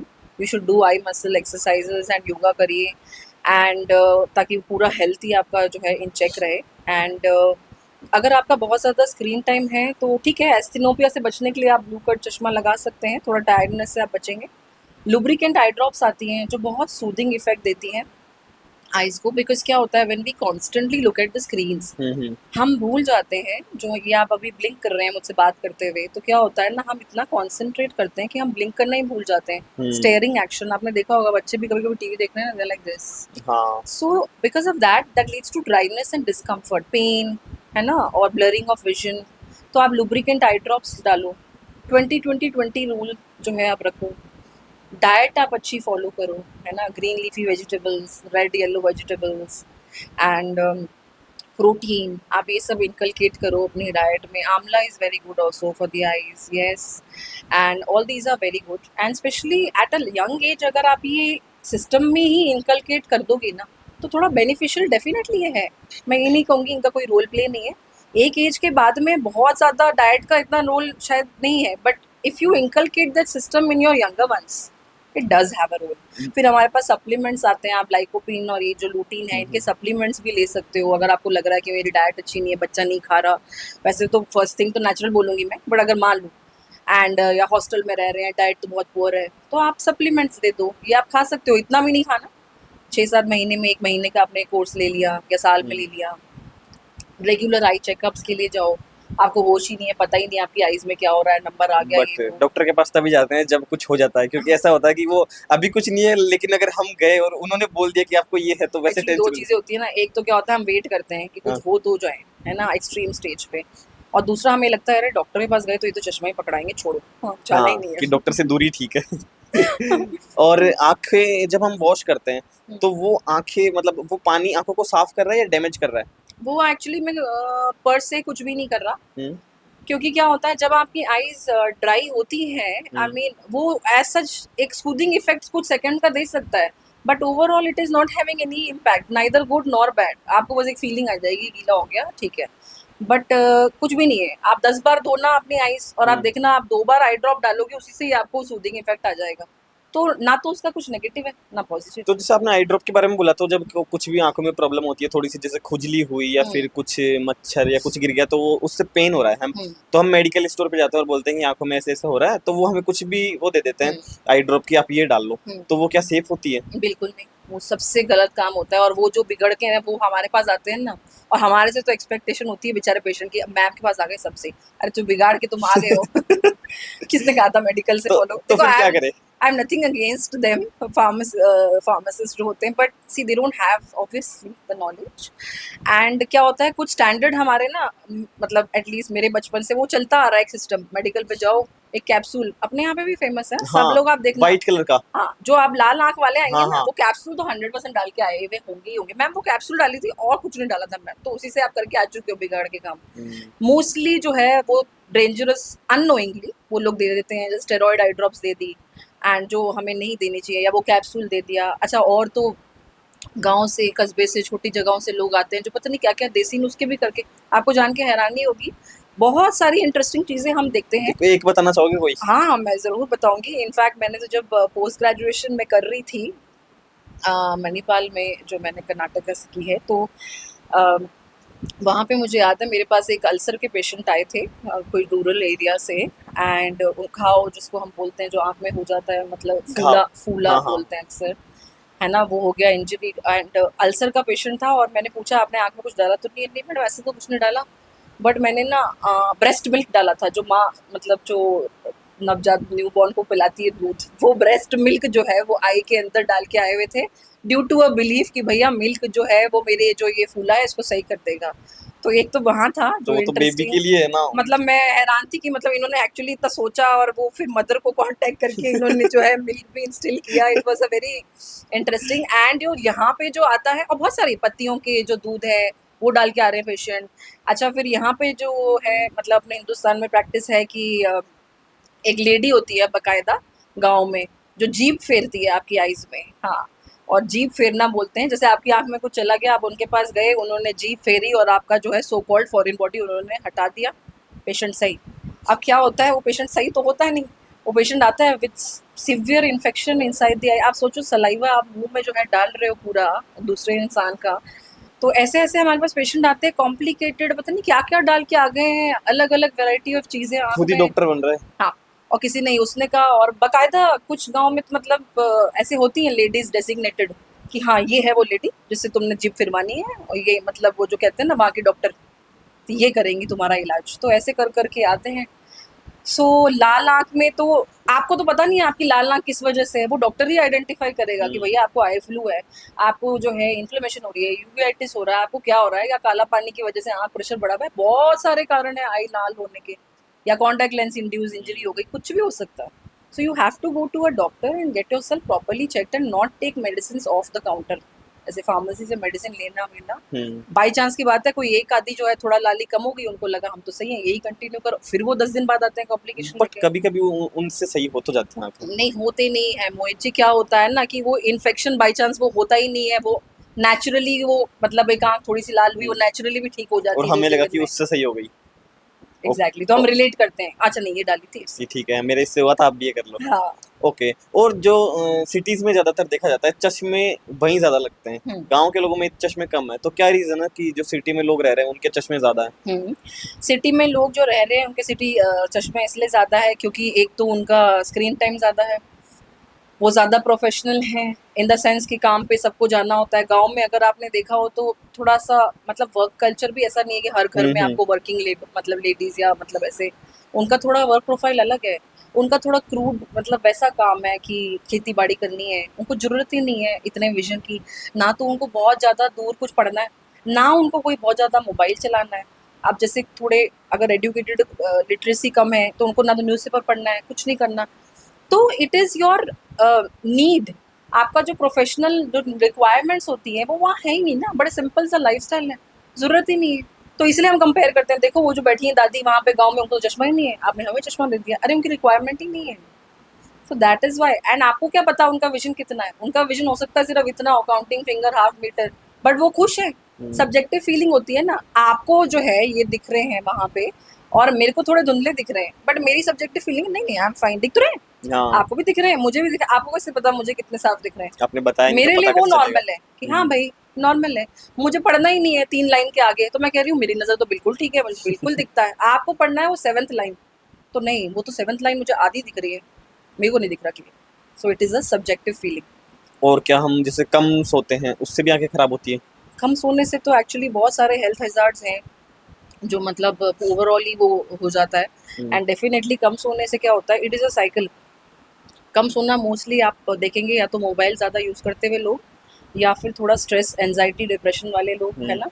वो होते हैं जो थोड़ा-सा जिनको स्लीप डिस्टर्बेंस होती है, वो उस वजह से ज़्यादा मोबाइल में भी घुस रहे हैं, और वो पूरा एक इंटरलिंक्ड होता है चेन, उस वजह से वो लेट तक जाग रहे हैं, खाना-पीना भी लेट तक चल रहा है, भूख लग रही है, ओवरऑल हेल्थ डिटेरियोरेशन होता है। And stress is also related to dryness in the eyes, and in fact that is another reason जो आपने अभी मुझसे पूछा था कि जो यहाँ पे हमारे ड्राइनेस, चश्मे ज़्यादा हैं, हम्म। हमारा थोड़ा स्ट्रेस रिलेटेड है। गाँव में आपने देखा थोड़े ईज़ी गोइंग है, मस्त रहते हैं, इज़ी और खाओ-पियो, हाँ, और शायद सिटी में वहाँ डाइट अच्छी हाँ है। डस्ट वगैरह ज्यादा है हाँ, पॉल्यूशन और की वजह वहाँ से। पे यस, वहाँ पे प्योरिटी है। हम्म। डाइट इज़ सो प्योर, हम थोड़ा मिलावटी, आपको पता ही है आजकल जो हम खा रहे हैं। तो इसलिए जो लोग सोते नहीं हैं, उनको कहीं न कहीं स्ट्रेस से रिलेटेड और dryness of the eyes and धुंधला दिखना और आई में पेन होना 100% होता है। और जिससे आपने अभी स्ट्रेस की बात की, तो हुँ। स्ट्रेस, एंजाइटी, डिप्रेशन, ये क्या डायरेक्टली आंखों को इफेक्ट कर रहा है? नहीं, डायरेक्टली तो नहीं, इनडायरेक्टली, बिकॉज़ उनका थोड़ा-सा जो थॉट प्रोसेस होता है वो होता ही ऐसे है। एंड डेफिनिटली ड्राइनेस तो लिंक्ड है ही स्ट्रेस और एंग्ज़ायटी से। हम्म, एंड मतलब जैसे पेशेंट आते हैं, हम थोड़ा काउंसलिंग भी करते हैं ना, बहुत ज़्यादा सूखापन है, बहुत ज़्यादा मतलब है, अगर उनको कोई और सिस्टमिक इलनेस ऐसी नहीं है, आर्थराइटिस जैसा कुछ, थायरॉइड या कुछ, तो सिंपल आप एक सवाल पूछो कि आपको रात में नींद ठीक से आती है? वो कहेंगे नहीं। बहुत बार इट्स कॉमन दैट आपने पेशेंट से पूछा जो ड्राई आइज़ वाले हैं, आपको नींद आती है? जी नहीं, मैम नींद ही तो नहीं आती। तो अगर आप उनका थोड़ा-सा डिटेल में जाएँगे, टाइम निकाल के काउंसल करेंगे, हिस्ट्री देखेंगे, तो उनकी 110% कुछ ऐसी हिस्ट्री निकल के आती है। या तो वो ऑलरेडी होंगे एंटी डिप्रेसेंट्स पे या एंटी एंग्ज़ायटी पे, या फिर आप उनको गाइड करोगे कि भैया आप जाओ, आपको इसकी ज़रूरत है, और जब वो जाते हैं हम्म। पर्टिकुलर स्पेशलिस्ट के पास, they are much better. And ma'am आंखों में आजकल एलर्जी होना काफी कॉमन है, हुँ। तो ये इसके कॉजेज क्या है? Allergy due to many reason, सबसे जो अभी कॉमनेस्ट है वो तो है डस्ट। हम्म, थोड़ा अपने यहाँ पे है भी धूल मिट्टी ज़्यादा। Dust allergy is pollution, dust. And allergy तो हमें खैर बहुत सारे मतलब पर्टिकुलर चीज़ों से भी हो सकती है। वैसे तो हम डेप्थ में जाएंगे तो खाने की चीज़ें, पीने की बहुत सारी है, बट जो कॉमनेस्ट है वो होती हैं dust. And some people have allergy to pollens. आपने पोलन सुना होगा, ये जो हमारे मार्च अप्रैल में जब हम ये करते हैं खेती बाड़ी, जो ग्रेन होता है, फार्मिंग, जो हम्म, हार्वेस्टिंग टाइम होता है, उस हम्म। पे वो जो पोलन निकलते हैं सरसों का सीड एंड ऑल दैट, उससे पेशेंट्स को एलर्जी होती है। उससे कैसे होगी? हम ये क्या होते हैं, ये बहुत हाई एलर्जेंट होते हैं। इनफैक्ट जो लोग मतलब जस्ट लोकेशन बदलने से, जैसे घर उन्होंने शिफ्ट किया, हम्म, सामने गार्डन है या फार्म है कोई छोटा सा, हम्म। उन लोगों को भी रियलाइज ही नहीं होता, और हम जब पूछते हैं क्वेश्चनिंग पे, उनको रियलाइज होता है कि वो जो पोलन है, जो वहाँ पे घास पेड़ पत्ते हैं, उनसे इतनी सीवियर एलर्जी है। जैसे कुछ लोग पार्क नहीं जा सकते वॉक करने, है ना? आपको जान के हैरानी होगी इनफैक्ट कि जैसे हमें तो लगता है धूल मिट्टी में ही है एलर्जी, और जाओ भाई नेचुरल और वो वातावरण तो में वॉकिंग नेचुरल करो। वातावरण में जा रहे हैं, उससे थोड़ी हो रहा है। बट कुछ लोगों को, नॉट ऑल, हाँ, it's very good for rare health. Case. वहाँ फ्रेश एयर है, नहीं रेयर भी नहीं है तो कॉमन। कॉमन है ये। हाँ जी, तो बहुत लोगों को इनसे एलर्जी होती है। अब पर्टिकुलरली सारे जो ग्रास है या फ्लावर्स हैं उन सबसे नहीं होगी, तो हो सकता है आपको एक पर्टिकुलर एनवायरनमेंट सूट कर रहा हो, दूसरा ना सूट कर रहा हो, है ना? तो ये जो है, ये एलर्जी टिपिकल स्पाइक आती है मार्च अप्रैल, जैसे अपने यहाँ का अगर मैं बात करूँ सितंबर में, टिपिकल ये पेशेंट आएगा, आँख लाल, खुजली एंड बहुत डिस्कम्फर्ट। तो आप जो इनसे हिस्ट्री लोगे तो कुछ ना कुछ कनेक्शन आपको मिलेगा, और कहीं ना कहीं इनफैक्ट मेरे तो जैसे जो पेशेंट्स हैं जो 10-12 साल से जैसे कंटिन्यूस आ रहे हैं, उनका वही टाइम है प्रेजेंटेशन का, सेम। वो मार्च अप्रैल में आएंगे, उसी डेट के मतलब 5-10 दिन आगे पीछे होंगे, हर साल they have to come because they have allergy. तो उस केस में allergy to dust, allergy to pollen जो सबसे कॉमनेस्ट यही है। फिर एलर्जी टू केमिकल्स, जो ये इंडस्ट्री में काम करते हैं, केमिकल है, सल्फ्यूरिक एसिड के फ्यूम्स हैं, कार की बैटरी है, या जैसे कुछ लोग अपने यहाँ पे अपने बीके एरिया भी है, जैसे वहाँ पे फैक्ट्रीज हैं, तो वो केमिकल रिलेटेड एलर्जीज लेके आते हैं। तो ऐसा होता है एलर्जी। कुछ लोगों की टेंडेंसी होती है, हम्म, एस्थमेटिक्स जिनको ब्रोंकियल एस्थमा है, हम्म। सांस की बीमारी, वो लोग भी थोड़े प्रोन होते हैं एलर्जीज के। ओके। और क्या डायबिटीज से भी आंखों में प्रॉब्लम होती है? हम्म, कैसे होती है? बिल्कुल होती है ना। डायबिटीज़ से देखिए अभी मोटा मोटा तो वैसे अगर आप पूछे तो डायबिटीज़ में जब आपकी शुगर लेवल अगर बहुत हाई हो गई, आप अवेयर ही नहीं हो, तो उसमें ब्लरिंग ऑफ विजन हो जाता है ना, पेशेंट को टेम्पररी। तो पेशेंट आके बोलते हैं कि भाई मेरे को तो 2-3 दिन से बहुत धुंधला धुंधला दिख रहा है, तो आप पूछते हो कि डायबिटीज़ है, शुगर कितनी है, 300, 250, 350, तो उन लोगों में एक टेम्पररी आता है। दूसरा जो सबसे इम्पोर्टेंट है और जो इनफैक्ट सब फिजिशियंस हमें रेफ़र करते हैं पेशेंट उस लिए, डायबिटिक रेटिनोपैथी करके एक बीमारी होती है जो आपके आँख का जो पीछे पर्दा है रेटिना, उसमें डेवलप होती है। तो डायबिटिक्स को फिजिशियंस भी गाइड करते हैं कि आपको आइडियली एवरी 6 मंथ्स, मैं टाइप 2 डायबिटीज़ की बात कर रही हूँ, जो एडल्ट्स में आजकल डायबिटीज़ पाई जाती है, वो जो है उसमें आपको at the time of diagnosis, जैसे अगर भगवान ना करे, वैसे मैं अगर आपका एग्जांपल दूँ, आपको डायग्नोस आज ही पता चला कि डायबिटीज़ है, तो उसी वक्त आपको एक चेकअप तो कराना है ना? नहीं, कभी नहीं होगा। एग्जाम्पल है, हम ऐसे ले रहे हैं। एंड उसके बाद में every 6 monthly you have to go for an eye checkup. हम क्या करेंगे, आप आएंगे, हम आपका विजन लेंगे एंड जो प्रिलिमिनरी है एग्जामिनेशन करेंगे, और फिर हम आपकी आईज में एक ड्रॉप डालते हैं, डायलेटिंग ड्रॉप, और उसको डाल के हम आपकी पुतली जो छोटी है अभी 3 से 4 उसको हम बड़ा करेंगे, है ना, 6, 7, 8 का करेंगे, और हम तभी हम पीछे देख पाएंगे। हम आपको पीछे का रेटिना देखते हैं कि इसमें डायबिटिक रेटिनोपैथी तो नहीं डेवलप होगी। डायबिटिक रेटिनोपैथी की अलग अलग स्टेजेस होती हैं, माइल्ड, मॉडरेट, सिवियर।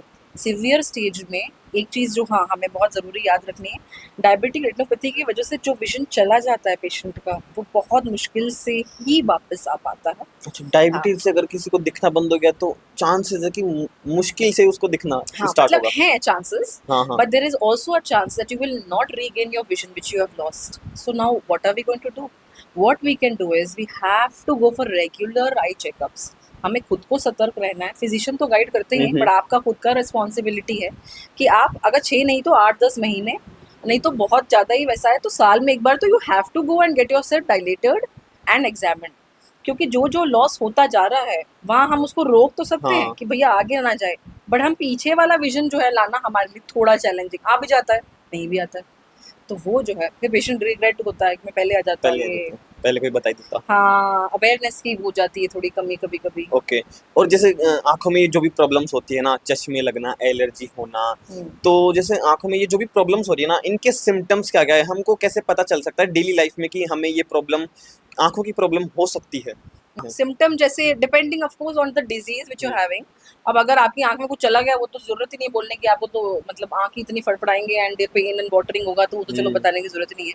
अगर आपको एज सच कोई थोड़ा सा भी अगर लाली है, थोड़ा सा भी अगर आपको फॉरेन बॉडी सेंसेशन है, मतलब चुभना, गड़ना, पेशेंट ऐसे डिस्क्राइब कर कुछ गड़ रहा है, पत्थर जैसा चुभ रहा है ना, अड़ रहा है, पानी बहुत आ रहा है ना, लाल हो रही है, एंड आई की मूवमेंट जो है उसमें हमें थोड़ा पेन हो रहा है, या फिर मुझे अचानक से ऐसा लग रहा है कि मुझे थोड़ा धुंधला दिख रहा है, या फिर मुझे थोड़ा डबल दिख रहा है ना। सो ये सब हैं जो कॉमन सिम्टम्स होते हैं।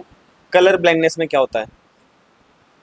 कलर ब्लाइंडनेस में बेसिकली क्या होता है कि पेशेंट का जो कलर परसेप्शन है वो वीक हो जाता है। तो अगेन कलर ब्लाइंडनेस और कलर वीकनेस दो अलग अलग टर्म्स हैं, जो अलग अलग बीमारियां हैं।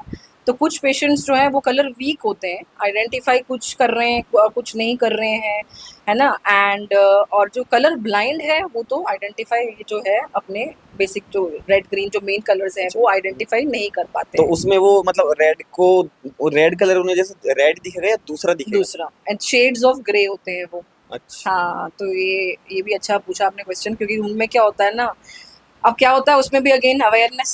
आपको अगर आप हेल्थ चेकअप कराते रहोगे, मैं तो कहती हूँ जैसे स्कूल में भी ना, it is very important not only vision. हम कैंप्स देखते हैं बहुत, हमारे भी होते हैं कैंप्स, हम गए स्कूल में। जैसे मैं तो क्या कलर विजन भी करती हूँ पेशेंट का, बहुत ईजी सा है, एक चार्ट होता है मतलब बुक जैसा, वो आप उसको ले जाओ, कैंप में भी ले सकते हो, नहीं तो अपने दूसरे चार्ट तो होते ही हैं, बड़े मोबाइल है।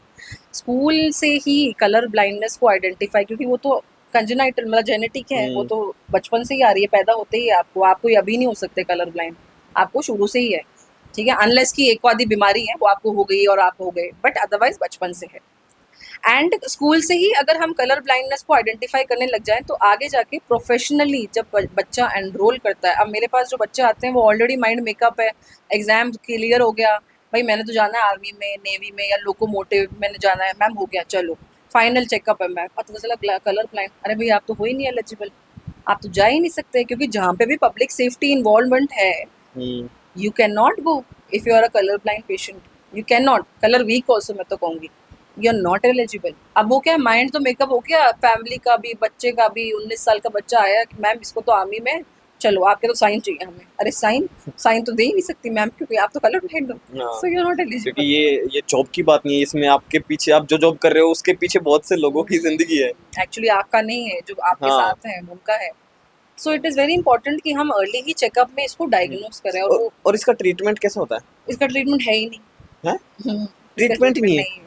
नहीं तो वो सब ट्रीटमेंट करा के तो वापस घुस कुछ जाएंगे। तो होगा कि लाइक इसको, तो यानी अगर किसी को रेड कलर अगर ब्लू दिख रहा है या ग्रे दिख रहा है तो वो ग्रे ही दिखेगा। और वो जो है, क्योंकि उसको बचपन से वो दिख रहा है, उसको पता ही नहीं है व्हाट इज रेड, उसको थोड़ा ना पता है। अब बच्चे को तो वो जो पर्टिकुलर शेड है, ग्रे का शेड हम्म। होता है, उसको ये पता है, वो आइडेंटिफाई करने लग जाता है, क्योंकि उसकी मम्मा बोलती है ना, आज मैं बोल रही हूँ बेटा देखो ये आपने ब्लू शर्ट पहनी है, हम्म। ये आपने येलो जो है ट्राउजर पहनी है। ही हैज स्टार्टेड आइडेंटिफाइंग कि ये शेड जो है ये येलो कहलाता है, और ये पर्टिकुलर शेड जो है ये ब्लू कहलाता है। तो हो सकता है वो कभी कभी बोल दे, मतलब अक्सर तो वो कंफ्यूज हो जाता है, बट कभी कभी वो आइडेंटिफाई करने लग जाता है। बट उसको ये सब नहीं पता, रेड ग्रीन ब्लू ये क्या है, डजंट नो, और इसका कोई ट्रीटमेंट नहीं है। And that is the very reason I feel sad, जब लोग आते हैं उसके लिए, जॉब उसके लिए, एनरोलमेंट्स के लिए, और हम बोलते हैं कि भैया तुम्हारी तो यहाँ जॉब हो ही नहीं सकती, और ना इसका कोई इलाज। Okay, and alcohol and cigarette वगैरह पीने से भी आई इफेक्ट होती है? बिल्कुल होती है। अच्छा सवाल पूछा आपने, क्योंकि ऐसे लोगों को लगता है इसमें तो क्या है। इसमें तो कुछ, इससे तो सिर्फ अटैक ही आता है। मेरे पास जो है ना, अभी लास्ट वीक ही एक पेशेंट आए थे, एंड क्या बोलते हैं, अब इतने एक्सपीरियंस में हमें ये तो आइडिया लग जाता है कि थोड़ा सा अगर ऐसा लग रहा है पेशेंट या मुंह लाल है, एंड थोड़ा गेट उनका चलने फिरने का, तो बाय चांस क्या है उनका विजन, वो बोले कि मैम मुझे कुछ टाइम से दिखना बिल्कुल ही कम हो गया, बिल्कुल ही कम। मैंने कहा अच्छा। अब यंग पेशेंट थे, 38 ईयर ओल्ड, एंड दिखना कम हो गया, दिखना, अब मैं देख रही हूँ कुछ अब नॉर्मल ही नहीं है, कुछ नहीं है आँख में। तो मैंने देखा ध्यान से कि भाई क्या है, सारा कुछ एग्जामिनेशन किया, एंड देन थोड़ा सा हमें जो है रेटिना को देख के हल्का सा एक आइडिया, मतलब कुछ ट्रीटेबल तो उसमें लीजन भी नहीं होता, बट मैंने पेशेंट से जब क्वेश्चन किया कि भाई आप जो है कुछ अब्यूज़ लेते हैं क्या, अल्कोहल या टोबैको, जर्दा, तंबाकू, ये वो सब कुछ करते थे। एंड अभी से नहीं, वो बचपन से, मतलब लिटरली वो जो भी 12-14 की साल रही होगी। तो it was very sad, but he has developed toxic amblyopia, था आलसी आँख हो जाती है, आलसी आँख, लेजी आई को एम्ब्लायोपिया बोला जाता है। एक वैसी टर्मिनोलॉजी हम टॉक्सिक एम्ब्लायोपिया में यूज़ करते हैं, जिसमें अब कोई ट्रीटेबल लीजन नहीं है एज सच। मतलब हम देते हैं vitamin B12 supplement and all, थोड़ा बहुत फ़र्क पड़ता है, बट कोई गारंटी नहीं है। एंड पेशेंट का जो विजन लॉस चला जाता है, बहुत रेयर चांसेस है वो रिट्रीव नहीं होता। पेशेंट को सीरियसनेस लगती नहीं, उनको लगता है ये कैसे हो गया, नहीं। अच्छा पेशेंट आके ये भी बोलते हैं, नहीं मैम अब तो मेरी एक ही सिगरेट है और मैं तो एक ही पैकेट। अरे भाई, बट जो तुमने 20 साल से उसका अब्यूज़ किया है वो उसका है, ये 2 दिन का असर नहीं आया है। आज मैं अल्कोहल कम कर दूं, चलो कल मेरी आइज़ बिल्कुल सही है, नहीं। This is over the years what damage you have done, हाँ। And now you have come to a stage जहाँ पे भैया इलाज ही नहीं है। हाँ, और एक दिन की तो भले ही डैमेज ना करे, लेकिन वो जो डेली बेसिस पे कर रहे थे वो इफेक्ट ज्यादा करेगा। डायबिटीज का भी यही है, डायबिटीज में डायबिटी रेटिनोपैथी आप बताते हो पेशेंट को, नहीं मैम मेरी तो शुगर, बेचारे वो अपनी तरफ से, मतलब मैं वैसे नहीं कह रही, उनको वो स्टंट हो जाते हैं, मेरी तो 100 है, मेरी तो 90 है, but it is the number of years, उनमें बेचारों की, उनकी तो गलती भी नहीं होती, number of years since when you are having diabetes that you become prone for diabetic retinopathy. Okay. और जो गर्ल्स हैं वो आंखों में काजल लगाना, ये आई शेडो मेकअप वगैरह करना, इससे भी आंखें इफेक्ट होती है? हाँ, वो एलर्जी वाले में मैं भूल गई थी बताना। हाँ, गर्ल्स के लिए भी ये भी इम्पोर्टेंट है, जो हम कॉस्मेटिक्स यूज करते हैं, हाँ। ये भी बहुत कुछ जो है हाई एलर्जेंट्स होते हैं। अब अगर मेरी टेंडेंसी है टू हैव एलर्जीज, तो मुझे बहुत जल्दी जो है आँख में लाल, पानी, डिस्कम्फर्ट हो जाना। It is very very important to not share your eye makeup. In fact मैं तो कहूँगी कोई भी मेकअप आप स्किन वाला शेयर ना करो। अब जब हम ब्यूटी पार्लर जाते हैं तो अक्सर आपने देखा होगा कि उनके पास वही सेट, अच्छा आपने तो नहीं देखा होगा शायद, आपकी कोई नहीं, देखा फैमिली, है, देखा अच्छा है। ठीक है। तो जैसे वो खोलते हैं अपना हाँ। बॉक्स और वही ब्रश लिया, चलो मेरे भी लगा दिया, वो सबके वो यूज हाँ, करते हैं। और वही काजल, वही आईलाइनर। बिकॉज मुझे नहीं पता ना, कल आपको कही था, आप अभी आपकी आंख लाल नहीं है, बट आपको कल परसों ही आप आई फ्लू से हुए हो, है ना, रिकवर। हाँ, और वही ये सेम जी काजल जी मेरे भी लगा रहे हो आप, या लिप पे भी, skin diseases, I diseases. And if I have allergy, चलो साफ भी लगा लिया, पर अगर मुझे उस पर्टिकुलर ब्रांड से या उस पर्टिकुलर टाइप ऑफ काजल, जैसे काजल अलग है, पाउडर है, लिक्विड है, ये है, तो आपको किसी पर्टिकुलर टाइप से या पर्टिकुलर ब्रांड से एलर्जी बहुत कॉमन है। तो अब बेचारे गर्ल्स का मैं काजल तो नहीं बंद कर सकती, तो सिर्फ 10 दिन 12 दिन हम बोलते हैं, और फिर मैं उनको ये एडवाइस करती हूँ आप चेंज करके देख लो, फॉर्मेट पाउडर है तो लिक्विड या कुछ ऐसा, और आप कोशिश करो कि आप बिल्कुल अंदर नहीं, थोड़ा सा बाहर की तरफ, और अंदर उसके पार्टिकल्स ना जाएं, और सो ये दैट। हमारी जो पलकें हैं ये हमें प्रोटेक्ट करती है ना आँखों को? हाँ ऑफ कोर्स, इनका तो बहुत ज़्यादा है प्रोटेक्शन कुछ हमारी। लोगों में ये पलकें बहुत बड़ी होती है, कुछ में छोटी होती है ना? तो छोटी वालों को थोड़ा डिसएडवांटेज है, और जैसे अगर आपकी तरफ कोई फॉरेन बॉडी अप्रोच कर रही है तो ये करते हैं ना हम, हुँ, so our eyes and our eye lashes protect us from injury, dust, everything. Bike चलाते वक्त हुँ। बाइकर्स हमारे पास बहुत आते हैं, फॉरेन बॉडी लेके आंख में कुछ चला गया। और हमारी आँखों की सुंदरता ये पलकों से डिसाइड होती है ना? हाँ ऐसा मानना है बड़े बुजुर्गों का, दे लुक प्रिटी। हाँ, कि जिसकी भी पलकें बड़ी होंगी ना, हाँ वो ज़्यादा सुंदर ज्यादा सुंदर, और उसके लिए तो अब आ भी गई है ना ऑप्शंस, आर्टिफिशियल आई लैशेस, अब तो बहुत कुछ आ बट वो गया तो है। गर्ल्स के लिए है ना, बॉयज़ थोड़ी अच्छा बॉयज को तो लगाएँगे। जरूरत ही क्या है वो ऐसी ही है। ओके। एंड मैम हमारे पास सबकी आंखों में एक नेचुरल कलर है, किसी का black, mostly black 99%, hmm but कुछ लोगों का ब्राउन, हम्म और उससे भी रेयर होता है किसी का ब्लू हो तो वो और भी ज्यादा अट्रैक्टिव लगता है हम्म ना। हम्म जैसे अगर आपको आपकी आंखें पसंद नहीं आ रही हम्म तो आप क्या उसका कलर चेंज करा सकती हैं? हाँ क्यों करा नहीं, तो हाँ। वो सेफ है? नहीं मैं आपको बताती हूँ ना मैं कौन से हाँ की बात कर रही हूँ देखो मैं तो, देखो मेरी तो एक ही पॉलिसी है, go with natural, go with the safest option, hmm, I don't encourage artificial ये वो। हमें मन करता है डेफिनेटली, ब्राइड्स में आपने देखा होगा अक्सर उनकी आंखें अलग अलग दिख रही होती हैं, so we should go for contact lenses, temporary, daily disposable. आपने जो है पार्टी आई, मैंने आज कलर कॉन्टैक्ट्स पहना और मैंने उसको 6-8 घंटे बाद उतार के फेंक दिया, and that is the best and the safest way to change. Why would I want to change my natural color? मतलब करते होंगे लोग, but it is so unnecessary, dangerous. कोई भी surgical intervention without complication risk factor आता ही नहीं है मोहित जी, so it's not like आपको प्राइस तो पे करना पड़ता ही है छोटा मोटा, हम्म, मतलब बिल्कुल ही मैं कहूँ कि होता है कि हर केस में कॉम्प्लिकेशन नहीं है, but why do we take that risk? अब जैसे कलरिंग की आप बात कर रहे हो, पहले जमाने में ऐसा होता था कि इंजरी हो गई और भैया कॉर्निया पूरा सफ़ेद पड़ गया, आपने कभी देखा भी हो एकदम सफ़ेद है, हम्म, तो उसको हम जो है थोड़ा सा नीडलिंग करके पिगमेंटेशन हम डाल देते थे, उसको काला कर देते थे आँख को, ताकि वो नेचुरल लगे, है ना। और बट अगर अभी भी कुछ लोग जैसे अगर कर रहे हैं ऐसा कॉस्मेटिकली, क्योंकि कॉस्मेटिक सर्जरी तो बाय डेफिनेशन नहीं एसेंशियल नहीं है ना, ये तो कॉस्मेटिक है, सॉरी कॉस्मेटिक का तो है ही नहीं ना असेंशियल पार्ट। हम्म, तो कोई भी चीज़ परमानेंट कॉस्मेटिक रीजन के लिए कराना ही क्यों है, अनलेस कि वो बहुत ही मैंडेटरी हो और वो फंक्शनल डिसेबिलिटी दे रही हो। तो अब मैंने कॉन्टैक्ट लेंस लगाया कलर्ड और मैंने उसको उतार दिया, एंड उससे मेरा मिनिमल डैमेज हुआ। अच्छी क्वालिटी के आप लो हम्म, कॉन्टैक्ट लेंसेज कलर्ड, लगाओ, और उसको जो है अगर मंथली है या जो भी डेली है उस अकॉर्डिंग यूज़ करो, क्लीन करो, रखो। और मैं तो कहूँगी कि बल्कि आप डेली डिस्पोजेबल लो, जब आपको पहनना है 6-8 महीने में एक बार, हाँ, उस वक्त लगाया फेंक दिया।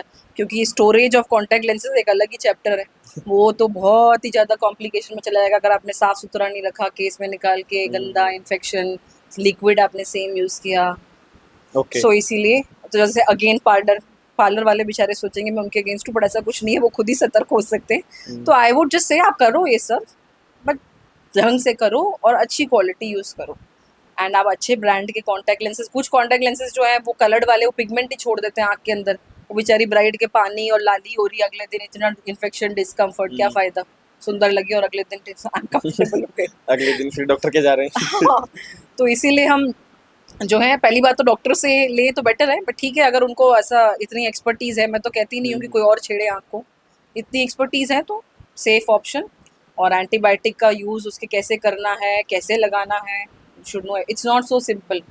और आपने in fact, sorry to interrupt you, recently case हुआ भी था एक सेलिब्रिटीज टीवी की उनको। हाँ सुना था हाँ कि उन्होंने कांटेक्ट लेंस से हुआ था उनका, है ना?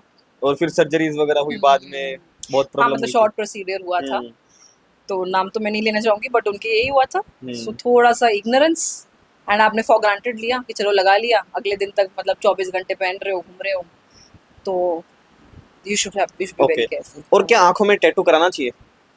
वही बात आ गई, क्यों? क्यों, जरूरत ही क्यों है?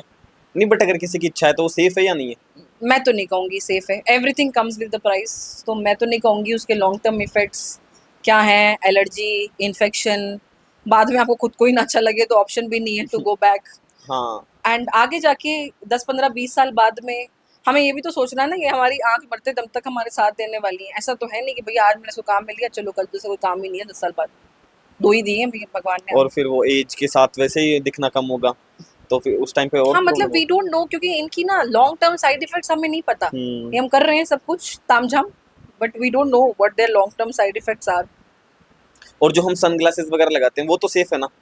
सनग्लासेस में जो है आपको, अगर आप प्रॉपर जो है पहन रहे हैं, जो आपको मतलब हार्मफुल रेज से हुँ, बचा हुँ, रहे हैं, पोलराइज जो हम ग्लासेस बोलते हैं, हुँ, आप हुँ। वो पहनो।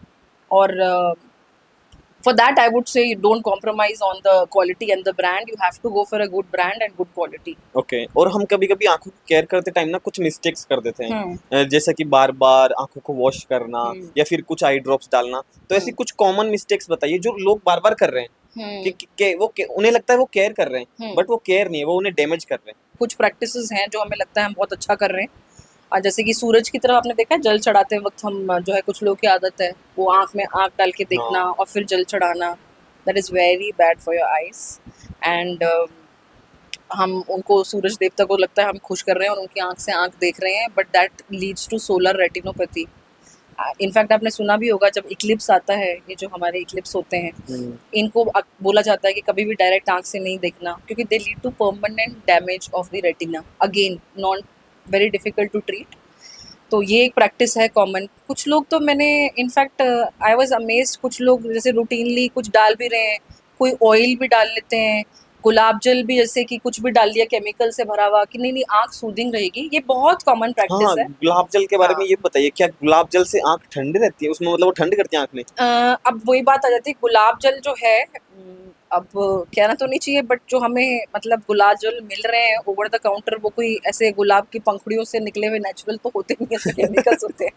तो ऐसा तो है नहीं वो अभी अभी निचोड़ के आपके लिए प्योर लाए। पहली बात तो वो भी, उसमें भी इरिटेंट्स होते हैं, केमिकल से भरा हुआ होता है, हुँ, और आप डायरेक्ट डाल रहे हो उसको आँख में। मतलब हुँ, अगर आपने उसको डाइल्यूट किया तो फिर भी, वैसे तो वो भी मैं मना करूँगी बिल्कुल, बट डायरेक्ट डालते हैं और वो कहते हैं मैम आँख सूदिंग है, सूदिंग। अब वो चांस की बात है, आपकी आइज़ नहीं कुछ डैमेज हुई तो नहीं हुई, नहीं तो सीवियर एलर्जी से फिर पेशेंट आ जाते हैं।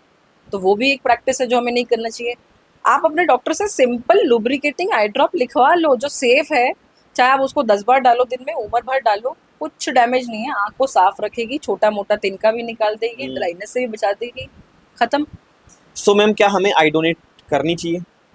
आई डोनेट तो बहुत बड़ा पुण्य का काम है, तो I would say yes, definitely तो हमें करनी चाहिए। किस-किस को ये करनी चाहिए? जिसको डिज़ीज़ है वो भी कर सकते हैं, यंगर, एडल्ट और ओल्ड एज वाले, सब कर सकते हैं? देखिए वैसे तो जिसको भी है उनको हक है कि वो अपना डोनेट का कर सकते हैं, हुँ, और उसमें मतलब साइन करके, हमारा फॉर्मेट होता है उसमें साइन किया जाता है, when you give your consent. अब क्या होता है ना, कुछ जैसे हम अगर बहुत एल्डरली पेशेंट है और उनका कॉर्निया ड्यू टू एज खराब है, तो हुँ, उनका क्या है, कॉर्निया बहुत ज़्यादा यूज़फुल नहीं हो पाता। तो एक वो है रीज़न। दूसरा, अगर उनको कोई ऐसी बीमारी है सीरियस जो ट्रांसमिट हो सकती है, डेंजरस है, लाइफ थ्रेटनिंग, एचआईवी या हेपेटाइटिस ऐसा कुछ है, तो वो तो हम नहीं एक्सेप्ट करते हैं। एंड अगर उनको कोई बीमारी रही है कॉर्निया की, जिसकी वजह से उनका खुद का ही कॉर्निया जो है ही नहीं ट्रांसपेरेंट, और वही थोड़ा सफ़ेद हो रहा है या चोट लगी हुई है, तो फिर उनका भी कोई पॉइंट नहीं है, यूज़फुल नहीं है। तो ये लोग जो हैं, इनका कॉर्निया हमें यूज़फुल नहीं रहता। और जिसके चश्मा लगा हुआ है पहले हुँ, से, हुँ। वो भी कर सकते हैं? हाँ, गुड क्वेश्चन। एक्चुअली डिपेंडिंग कि मतलब उनका जो है ना, अब चश्मे का जो नंबर है वो बहुत सारे रीज़न्स की वजह से होता है। हुँ, तो अगर उनका कॉर्निया जो है वो कर रहा है, इज़ रिस्पॉन्सिबल फॉर द चश्मे का नंबर, तो थोड़ा बहुत नंबर तो चलता है, बहुत ज़्यादा है तो again not so useful. Hmm, but अब बात ये आ जाती है कि हम जिस बंदे को दे रहे हैं कॉर्निया, उसकी कितनी रिक्वायरमेंट है। मतलब आप समझ रहे हो, अगर एक पेशेंट है जिसका कॉर्निया पूरा ही डैमेज्ड है, हुँ, कुछ भी नहीं दिख रहा, सफ़ेद का काला हीरा हुआ पड़ा है उसका, उसको तो आप अगर आधा एक नंबर दे भी दोगे तो वो तो खुश है ना, उनको तो दिखने लग गया। अब जीरो से तो चश्मा थोड़ा बहुत लगाना ही बेटर ऑप्शन है। तो that is still beneficial, I would say. ऐसा कुछ नहीं है कि हमें नहीं लेना चाहिए। Okay ma'am. सो आपने अपना कीमती समय हमें दिया, पहले तो उसके लिए बहुत-बहुत धन्यवाद। अब मैं चाहूँगा कि आप अपनी तरफ से हमारी ऑडियंस के लिए एक गोल्डन मैसेज देकर जाएँ कि वो अपनी आँखों की केयर कैसे करें, और आप जो भी अपनी तरफ से बताना चाहें। जी, मैं तो ये कहना चाहूँगी कि सबसे पहली बात तो हम सतर्क रहें, अवेयर रहें, and awareness is very important. जैसा कि मैंने जो पॉइंट्स बताए, आपको अगर कुछ भी नहीं है तो मैं तो कहूँगी एनुअल चेकअप तो आप करा ही सकते हैं। And screen time please limit कीजिए। अगर स्क्रीन टाइम लिमिट नहीं हो रहा, आपका जॉब प्रोफेशन ऐसा है कि डिमांड्स स्क्रीन टाइम, तो आप 20-20-20 का रूल जो है वो याद रखिए। और कोई भी आपको छोटी से छोटी चीज़ अगर लगे, आँख लाल है, सिंपल, अरे ये तो कुछ नहीं है, तो उसको आप लाइटली ना लें, बिकॉज़ यू डोंट नो कि what is happening in your eye. और ऐसे ऑफ द काउंटर जाके दवाइयाँ बिल्कुल ना लें, बिकॉज़ वो हमारे लिए भी इनफैक्ट कॉम्प्लिकेट कर देता है, not only for you, it becomes very and it feels very sad जब हम मतलब पेशेंट केयर नहीं करते हैं इग्नोरेंस की वजह से। एंड जो है अपनी डाइट अच्छी रखिए, और बच्चों को प्लीज़ अच्छी डाइट के साथ साथ जो है ऑफ द स्क्रीन एक्टिविटीज़ में एंगेज कीजिए, जहाँ पे डिस्टेंट विजन हो। काइट फ्लाइंग को मैं ज़रूर प्रमोट करूँगी, संक्रांत पे हमारी और काइट्स उड़ें। And yes, that's all. And be careful, be wise, and be it anything, cosmetic है, कुछ भी है, आप उसमें अवेयर रहें। हर चीज़ अगर आप अवेयरनेस के साथ और कॉशियस के साथ में यूज़ करेंगे तो एवरीथिंग इज़ सेफ। सर्जरी भी जो है सोच समझ के कंसल्ट करके आप जो है अगर करा रहे हैं तो कराएं। हर चीज़ का अच्छे से जानिए, हम बैठे हैं to counsel you with everything, pros cons, side effects, complication, सब कुछ जान के फिर निर्णय लीजिए। Thank you. Okay ma'am, thank you so much. Thank you Mohit ji, thank you so much बात फॉर करके हैविंग बहुत मी अच्छा लगा। Here and it was lovely talking to you, बहुत अच्छा लगा। सो आई होप आपको ये वीडियो पसंद आया होगा। इसमें हमने, जैसा कि मैंने कहा था, हम सारे टॉपिक्स पर बात करेंगे, कोई छोटी से छोटी बात हो या फिर बड़ी से बड़ी आंखों के बारे में कोई मिथ हो या फैक्ट हो, उन सब के बारे में भी हमने बात की है। तो अब आपको क्या करना है, आपको ये वीडियो पहले तो शेयर करना है किसी अपने के साथ, और फिर आपको भी चैनल को सब्सक्राइब कर लेना है। आपके लिए ऐसे ही और भी अच्छे अच्छे गेस्ट आते रहेंगे और ऐसे ही धमाकेदार पॉडकास्ट आते रहेंगे। सो चैनल को सब्सक्राइब कर लीजिए। मिलते हैं एक और ऐसे ही नए वीडियो में, नए पॉडकास्ट में। तब तक के लिए बाय बाय, जय हिंद, जय भारत।